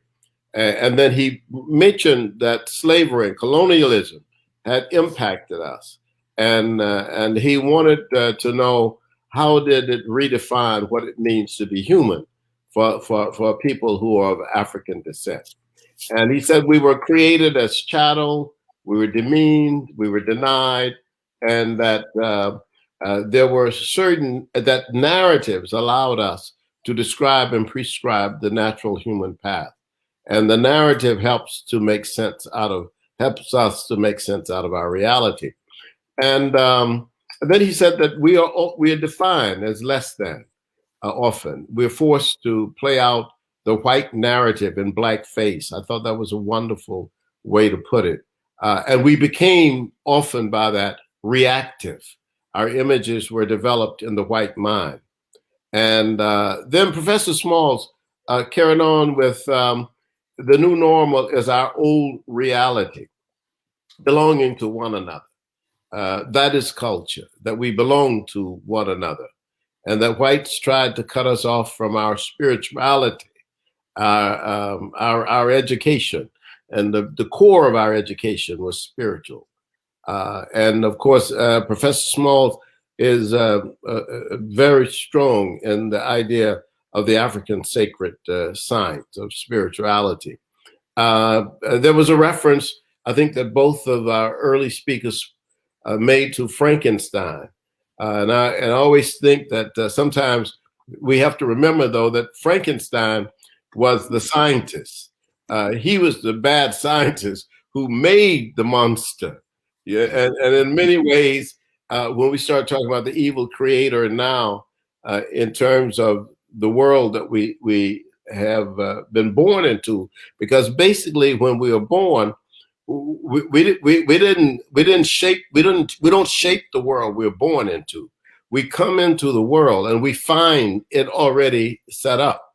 Everything is set up, and not only is it set up in a physical sense, but also in terms of a mental sense and a psychological sense. The motifs and the symbols, images are already established. And so part of our lives is devoted to working out our way around this maze. And this maze, even though it is not universal, it is promoted in a Eurocentric way as if it is universal, that a particular European group of people have taken the idea that their view is universal, that they are the universal humans, that if you're not them, then you are something that is less than, you're something that's negative. And that's where, I mentioned this whole question of the racial ladder, that perhaps what we don't realize is that to a large extent, the Western world, as well as the African world, people in South America, people in Asia, have taken into their psychological systems this whole notion of racial differentiation based on psychology, mental abilities, physicality, and so forth. And they have these ascriptions that have been given have always been negative to African people. And part of our understanding, I think, comes when we have to see that we can change this. And this is where our artists come in, because Nigeria has to have a new vision of Africa. And I think that the Professor Small mentioned this. Nollywood must take our ideology to the world, with an African worldview. But here's the rub. The rub of this is that we must first know Africa. If we don't know Africa, we can't take any ideology. We can't take any view. And the only people in the world without a people ideology are Africans, in a sense that we can package it. We can talk, as I can, and as all of the scholars can, of different parts of the African world. We can speak of the Ewe and the Asante and the Zulu and the Kikuyu. We know their languages and some of their words and symbols. But if you talk about packaging an entire African concept for the world, we don't have that. And that's why we are being harassed by the Christians in Nigeria, and we're being harassed by the Muslims in Nigeria, because they have an ideology. They have a worldview. The Arabs have an ideology, and the Europeans have an ideology. And they came to Africa with their ideology. And part of the colonialism and the enslavement of Africans really disrupted our sense of gaining this notion of unity. So we have to admit that we have to, first of all, we have to come to terms and understand that our liberation has not come.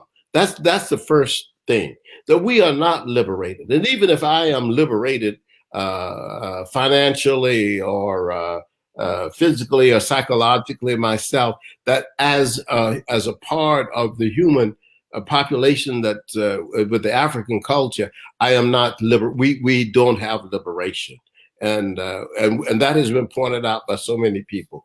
The best way is actually, it seems to me, for us to understand that we can assert as artists and as intellectuals, we can assert a new architecton of images, of consciousness that will show us that if we arrive at the same concept of consciousness, then we can talk about African unity. But you can't talk about unity if there are people who've never heard the word Zola, if there are people who never understood what Iwa Pele mean. They don't even have a concept of that. So we got to teach that first. Consciousness must be taught. And once you teach consciousness, people are awakened and they say, oh, wow, I didn't see that before. Then those people we can work together with to help to reconstitute a society. So what do we do with our time? That's an important thing. I think the speakers were absolutely incredible. The artists gave us some powerful points, and in the tradition of Queen Ransom Kuti, it was Omalati was really wonderful to hear Seun talk about that whole tradition, because his father, of course, is one of the great giants of our history and culture. And then this question of divinity, it's very complicated for me, and I'm not very good at this particular subject, but I always love to hear Baba Wade Nobles and Baba Small talk about it, because they know so much more about it than I do. I have always said that divinity is creativity. In other words, when people talk about the creator in the ancient world, when you say the creator, when people say creator or the creator God, they're talking about the divine. And what makes human beings divine is the ability to create. This is why we say, and I have said sometimes I go to a club, a jazz club, and I'm listening to the music of the artist. That to me is divinity.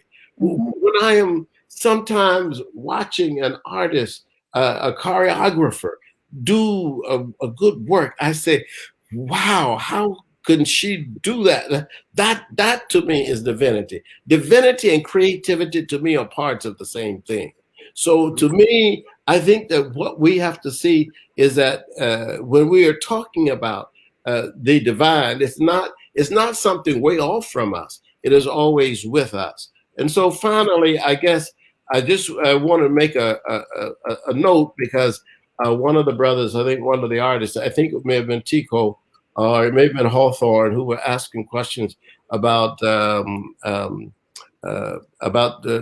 about Budge and all the people who dealt with Egyptology and all that kind of stuff, and about the ages of Africa. I just happened to have the experience about a year and a half ago, before COVID, to travel to Mpumalanga province of South Africa to visit the oldest human-made site in the world.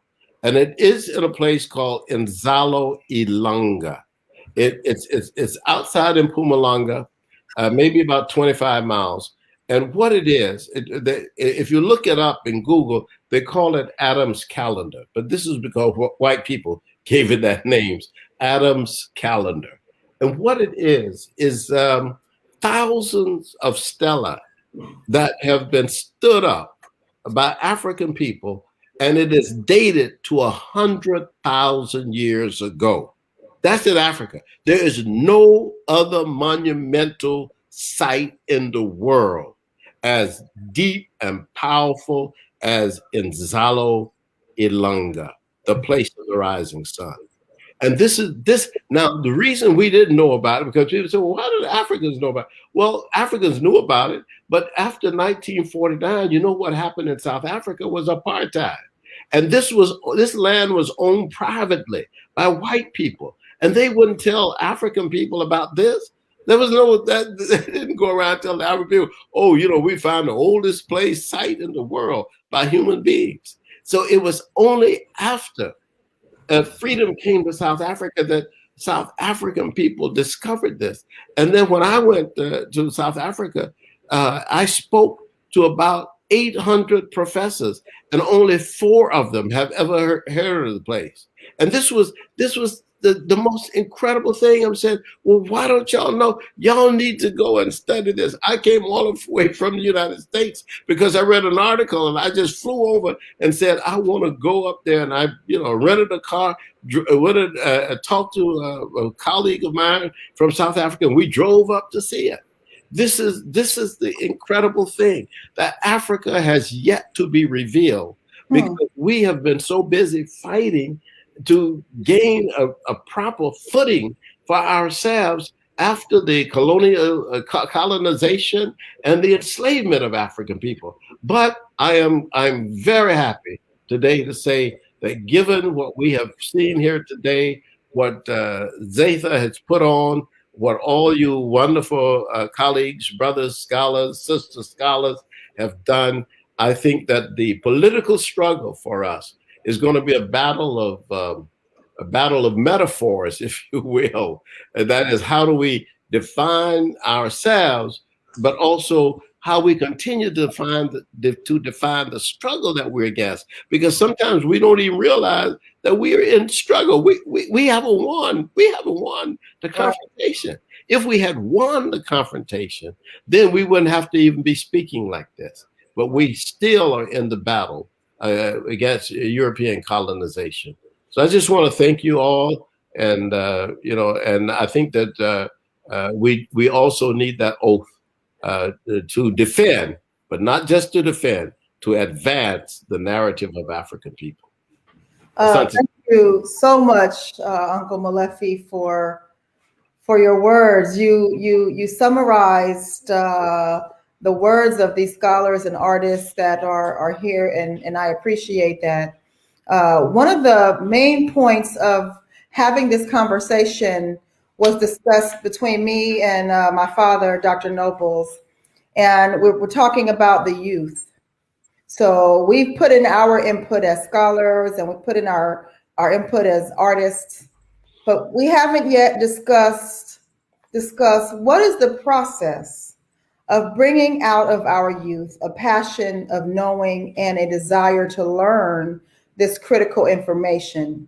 Because as we're talking about changing or polishing up the narrative, realigning ourselves with the good things that come out of Africa, the good things that we are as African people, how do we bring this out of our youth, a passion for knowing and a desire to learn? So I'm a teacher I'm an educator. That's what I do. That's what I love. That's my passion. So I'm working on a regular basis with young people.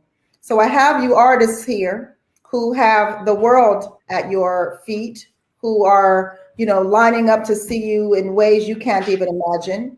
I have all these scholars here who have the opportunity to research, to write, to explore, to experience. What do you envision as the process for bringing out of our youth a passion for knowing and a desire to learn who they are and how they can contribute to changing the new normal for African people? I'm offering that to anyone who wants to take it and answer that question for me. Don't all be silent now. I think we have. No, go, Mama. I'm here. I think we have to ask them, and we have to listen to them. Mm-hmm.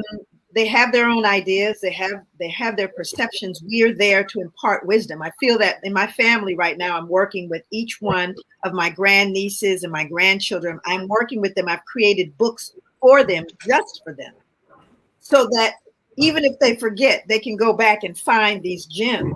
But I have to ask them what it is they want and what they need and how they perceive the world that they are inheriting. And I think we have to listen, because I don't know that we have. And the more that we listen, the more that we can exchange, and they can feel that they are valued and that they're valuable, and that they're not, thank God, my kids and my grandkids didn't inherit whatever stuff I had, my injuries. I made it a point to try not to pass that on to them, but also to be there for them. I got 63 years in. I've got to, I have some things I can share with them, but it's an invitation. And I am now doing classes with the youth in my family, not to mention my professional work, but I want them to know who they are.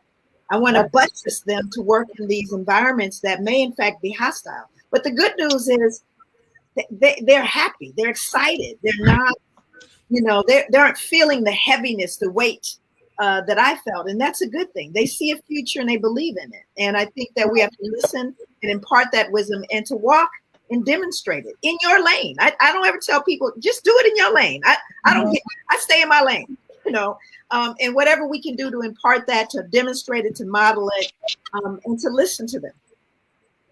I think that's one of the reasons why this conversation was so important between artists and scholars, because the two lanes that you both travel in are critical, because from the beginning of the conversation, we talked about what the artists show and impress upon the world, and then what the researchers or scholars show and deliver to the world are equally important lanes. So yes, we must make sure, one, I absolutely agree with listening to the children, but I also agree that we have to kind of sometimes help them get their lane right so they can travel through that lane. So I appreciate that. I think Dr. Nobles is moving like he has something to say. Am I right, Dr. Nobles? No, I was just writing. I was capturing a thought. About, I think Molefi said, divinity and inspiration, a divinity in creativity. Mm-hmm. And it is the creative moment that we have to figure out strategies that inspire the creative moment in the youth, standing on our history. They didn't drop out the sky. The intergenerational conversation is one of collective inspiration. So we have to not just say, leave it to the youth, they get their own thought. No, there's some footprints. Remember, I began earlier with the idea about being derailed. And I used the analogy that there's a train is on its track. It leaves the station, meaning it has a foundation.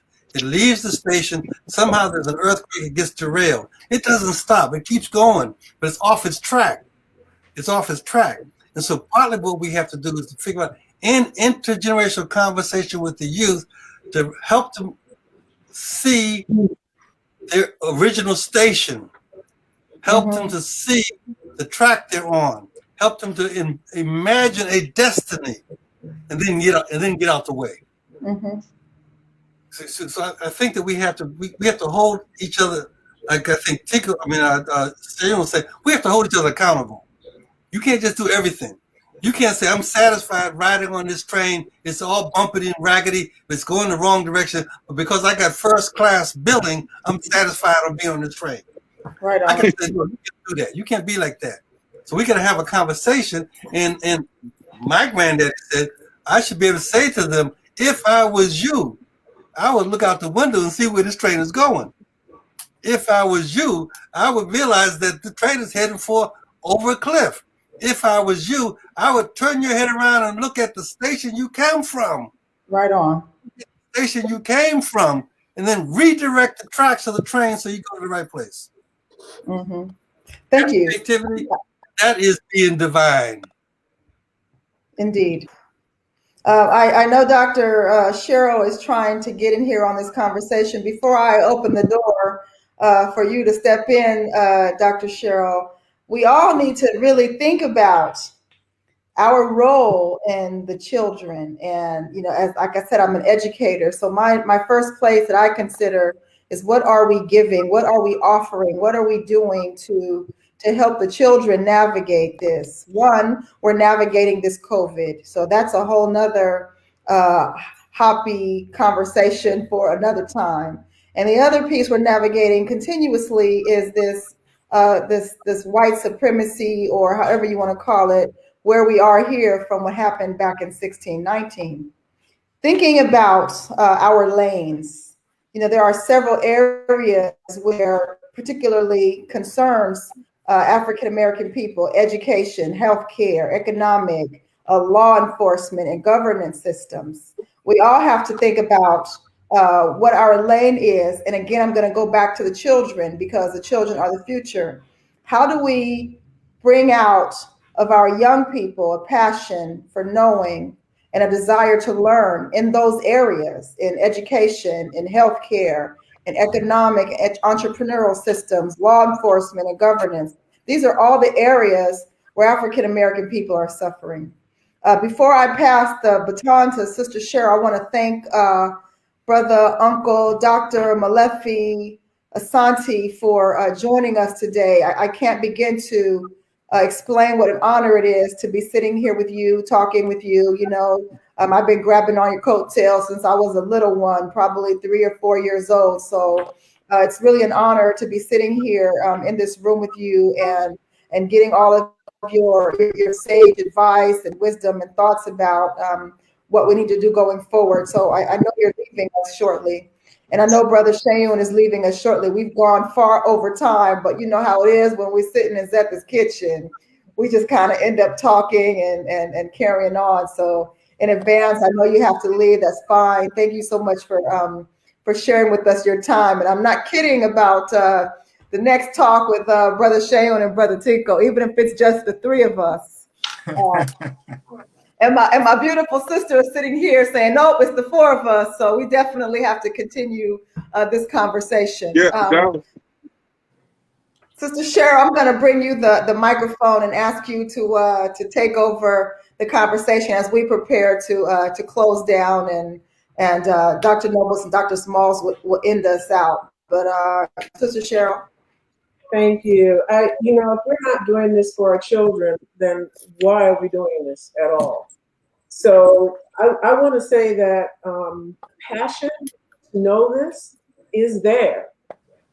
What's missing is our children seeing us ready to share what we know, to, you know, help them connect the dots on the genetic memory that they already have inside of them. They keep showing us over and over that they've retained some of our cultural principles and values and consciousness beyond consciousness.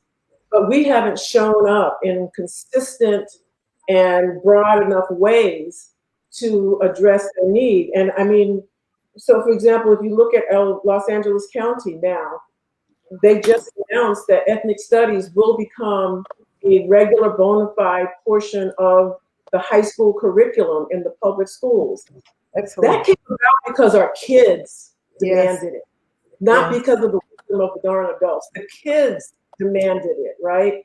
And when you look at this notion of consciousness raising, they are ready. They are already conscious. They see the broken social contract. They simply need us to step up. Yes. Yes. Thank you. Dr. Nobles and Professor Smalls, the last kinds of conversation we need to have here is, what are the next steps? Black artists, scholars, what kind of covenant are we going to have with the future, with our children? Where do we go from here? Hawthorne's words were, see a child, feed a child. If you see a child who needs help the child. And I think, one of the things that I learned as Dr. Noble's daughter is that, we live a life of service to the future. We live a life of service to the next generation. So here we are, and I have on this panel all these really powerful scholars and these really powerful artists, and I'm asking you, what are our next steps, Dr. Nobles, Professor Smalls, Dr. Grills is here, Hawthorne, Tico, Sister Joy. What's next? I think that the first thing is to package this product that we're engaged in today so that it can be shared. It isn't like nothing is happening in the African world. While we are doing this, we are trying to accelerate something. Brother Hawthorne was talking about something so basic, like the creed of doing unto others as you would have them do unto you. Like he was talking about walking that 5 minutes to the store, but also expecting the Black store owner to respect the integrity of that customer that walked that 5 minutes. That type of basic kind of human behavior between one another is essential and should be a part of the theme of just this product. And I think this product should have at least one more step where we bring in young people from all of the different segments. But let me be clear on something. I do not believe in the generation gap. It's a myth. But we've played into the white folks' mythology of a generation gap, and it has caused us problems. Okay? I think what we have to be clear on, the discussion is not about Black youth as some separate ethnicity, or the Black elders or artists or scholars separate entity. There's a Black family. And this discussion is about the optimal health of that Black family, of which the youth is just a part of, because their function is to move into the future with the experience of the adults and the elders from the past. And so I think if we frame the dialogue right, we've got all of the tools. I've listened to all of these beautiful minds today, and they're doing work in the community where they're at, yet they're doing this too. So I think it's the framing of this body of information. I think it should be transcribed and put in a space to be acquired. And I think the editing of this should be done and also made available for the youth. But I think there should be a discussion with segments of our youth community. Those who are into entertainment, those who are into the music, those who are into business, those who are into the politics.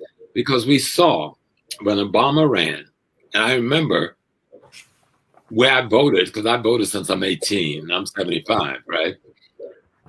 I could always walk in the door of the school around the corner from my house. This day, it was wrapped around the blocks. I'd never seen nothing like it. And it was mostly our youth. It was those who we said, don't vote. But what we didn't realize, it was those who didn't feel they had anything to vote for. And we again saw, under the leadership, a heavy leadership of the Black female community, an organization of voter education that brought Biden in. And so one of the largest African-American voter turnout in the history of the country. So it isn't that our people are docile. They're trying to use whatever tools that's available to use. We've got the largest graduating class of Black males coming out of the college in the history of America, happening right now. Okay? But we're not paying attention to it. It's like, how do we now give them a vehicle to convey all of this that they have? Mm-hmm. It is the youth that was leading the thing in Black Lives Matter in the streets. Yes. It was the Black youth that was leading in the voter registration and voter education process. And they were following the guidance of Black adults and Black elders. But we need to give direction to the ship. The ship needs to have a map and say where it's going. Mm-hmm. And it can't just be responding to each new wave. And so I think that's kind of where we have to look now. And I think there should be at least one more gathering like this one that involve youth from all of those segments, economic, political, and cultural, in the discussion, you know. And I think the transcription of this dialogue should happen. And I think the editing of it as a media project should happen.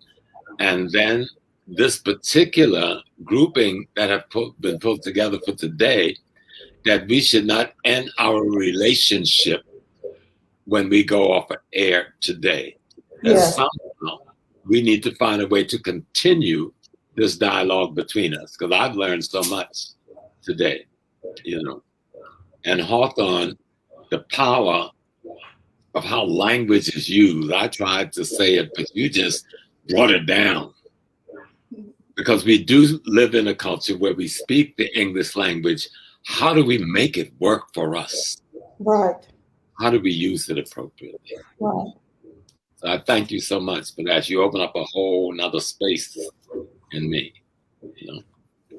Wow, Dr. Smalls, thank you so much for your words and for really kind of summarizing a lot of the content that we've offered here and giving us some ideas about how to move forward. Dr. Nobles, I'm going to give you the mic, and then we're going to start closing out. We've got about 8 minutes. I think that there is no summary here. I think that if we are wise, we will, as we turn off, we will meditate and think about what we've actually heard. Because we've been trained to go to a class, and when the class is over, we go somewhere else. But I think I would advise us to think about projects and strategies that we may want to engage in with young people. Mm-hmm. I, like James, don't believe that it's a generational gap. Every major revolution in the world was led by young people, old folk. Even our civil rights movement was led by young people. Mm-hmm. So it's not this generation gap. We can't fall into that. We're defaulting back into the Western narrative. Right. So let's not miss this. That we should simply say that there's some ideas that we want to transmit to young people and get out of their way. Yes. Some ideas that we need to begin. We're James and I are 75. We need to say we've been just hanging out in the park. We've been doing stuff and thinking stuff. Let me share my history with you, and we can do that with the idea of ideations, not ideology, not the study of ideas, but the use of ideas. Ideations. What ideas can we engage in as a spinoff from this? As a covenant for the rescuing of our old way to be the new normal. I have 12 I want to suggest to you. First is rescue our ancestors. Don't make them a name that we use to pour libation with, but rescue our ancestors in a way that we can talk with them. How do you talk with the invisible ones? How do you communicate with the dwellers of heaven? What are the signs that them speaking to us, but we disregard because we can't read the signs? What is that little breeze that goes by my ear and we think it's a mosquito, and it's not a mosquito? It is the whispering of a message. How do we do that? How do we work at that? So rescue our ancestors. develop projects that we can research family genealogy. We didn't just we come from somewhere.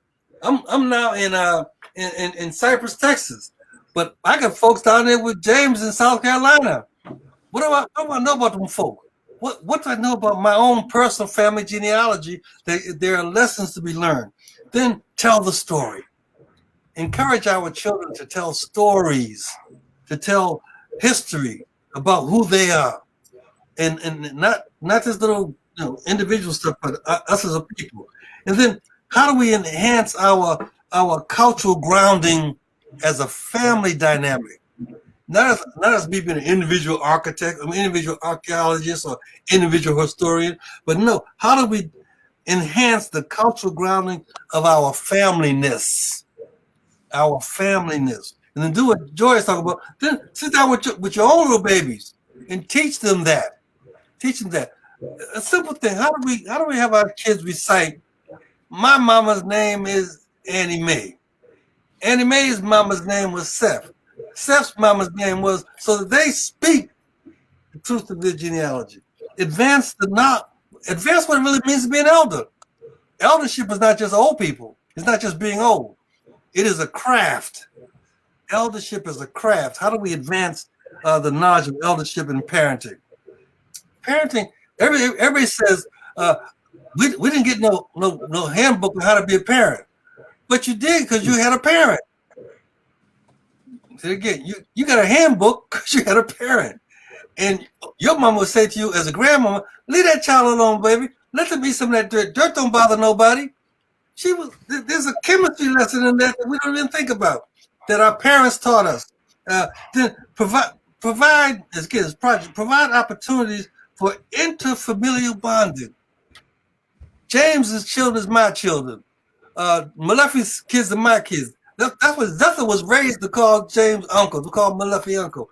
We, as far as we know, ain't got no real blood tie, but we got a spirit tie. So there's a deference that we should do around intergenerational, interfamily bonding. Then how do we now invent the rituals, invent the practices, invent the ways in which we talk about what you should do when an elder comes in a room.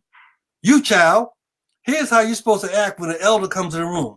Here's how you're supposed to act what's the importance of the primacy of the feminine. See, that's an idea. The primacy of the feminine.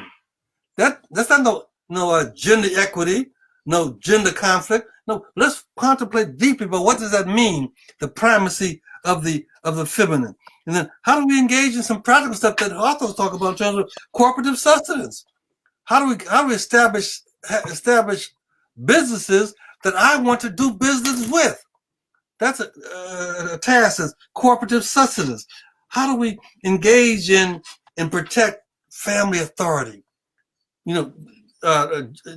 Joy was in social work. I did a little social work. When I was doing a social work, I was trained in probation officer to figure out how to go into the household, make observations, and disqualify the parents from raising their children. That was a particular strategy. Well, how do we create strategies that enhance and protect the family's integrity? And finally, we got to figure out how to minimize this internal conflict, meaning the gang wars we're seeing in our own children, meaning the coup d'etats and national wars we've seen on the continent. How do we give our best thought to that internal conflict and minimize it? And finally, how do we maximize intergenerational transfer of wealth and wisdom? That's what we started doing here. And how do we maximize that everywhere? How do we ask Tico and Hawthorne to go into their crafts hut and come out with a play that engages in the intergenerational transfer of wealth and wisdom? How do we reinstitute the sitting stool? Where grandmama sits on the stool and shucks corn, but do it in the modern time now. Maybe she may be texting some message on her iPad. But how do we do that so that we can begin to talk about that? Last thing I want to say is that we are our ancestors. We are our ancestors. We are our ancestors who have come to complete the incomplete. I'll end with that. We have come to complete the incomplete. And once we complete it, there'll be another generation's responsibility to complete what we left incomplete. Yes. Goes on, it goes on. That's our task. That's thinking with an African narrative. That's thinking with an African framework. So that we begin to do this, and it's ours to do.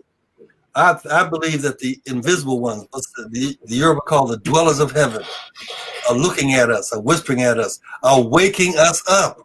Yes. These thoughts we have because we genius, because we overly intelligent, because we're the best artists around. No, there's an invisible energy that's igniting us. That's saying, where did I get that thought from? The ancestors, who are you, have come to complete incomplete. So, Dr. Nobles, I think at this point we are leaving a conversation on hold because clearly we're not finished here. There's a lot more that we need to say and do and communicate to the world. Like you said, we've come to complete the incomplete. We have a lot of work to do. So this conversation is not over. It's merely a beginning or a continuation of that which we have been working on so far for so many years. I want to thank everyone for giving me, for giving us, for giving the community, for giving the global African family all of your time today. Just a few big shout outs to Felicia and Taki at HAPI Films for allowing us to use their platform. Zetha's Kitchen is a part of the Nobles Global consulting firm. So this is one of our talks in collaboration with HAPI Films. So thank you so much to Felicia and Taki.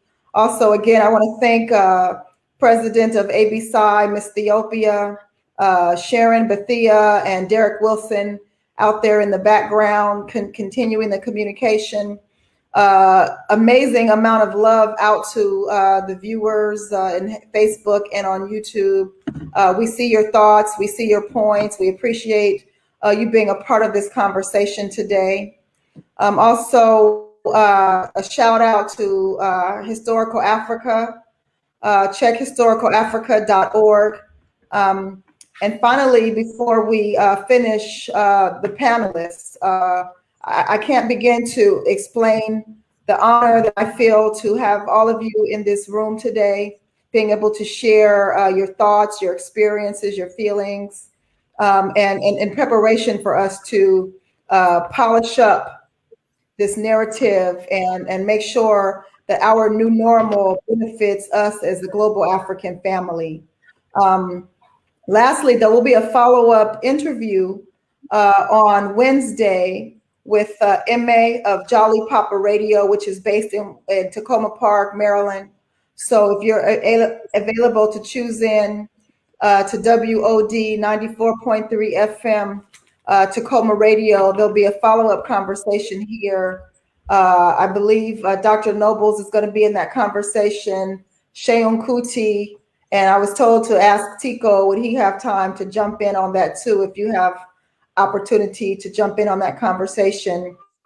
We'll be continuing this conversation on Wednesday between 1 to 3. So take note of WOWD 94.3 FM. If that's all, and I believe it is, I'm going to leave this conversation with my favorite quote from Malcolm X again. Even illness becomes wellness when we replace the I with we. And that is our task in order to polish the narrative, to take that from our ancestors, to move African people forward, to advance the global African family. We have to think about what happens when we replace I with we become well. So that is your charge today to the world out there. I'm going to end with that. And hopefully I'll see you all Wednesday with Jolly Papa Radio. You can check them out on jollypaparadio.com. Thanks, everyone. Peace and blessings. As a personal privilege, whose child is that? Whose child is that? and I have both two of your daughters here. My sister. Babies. Thanks to my sister, the beautiful Ayana, for holding me down over here in the background. Thank all of y'all. Thank you all so much for just us loving each other. Thank you. Thank you for loving each other. Yes, Zola up on everyone. Zola up on we. Zola up on we. Up on we. Thank you. Peace and blessings, everyone. Zola up on we. Peace and blessings. I don't know what we can talk about in this nation without talking about white superiority, honestly. Who defines the meaning of God also defines the relationship between economy and God. African Americans spent $1.3 trillion last year, making us the 16th wealthiest nation in the world. Why have we not turned those riches into wealth to develop our community?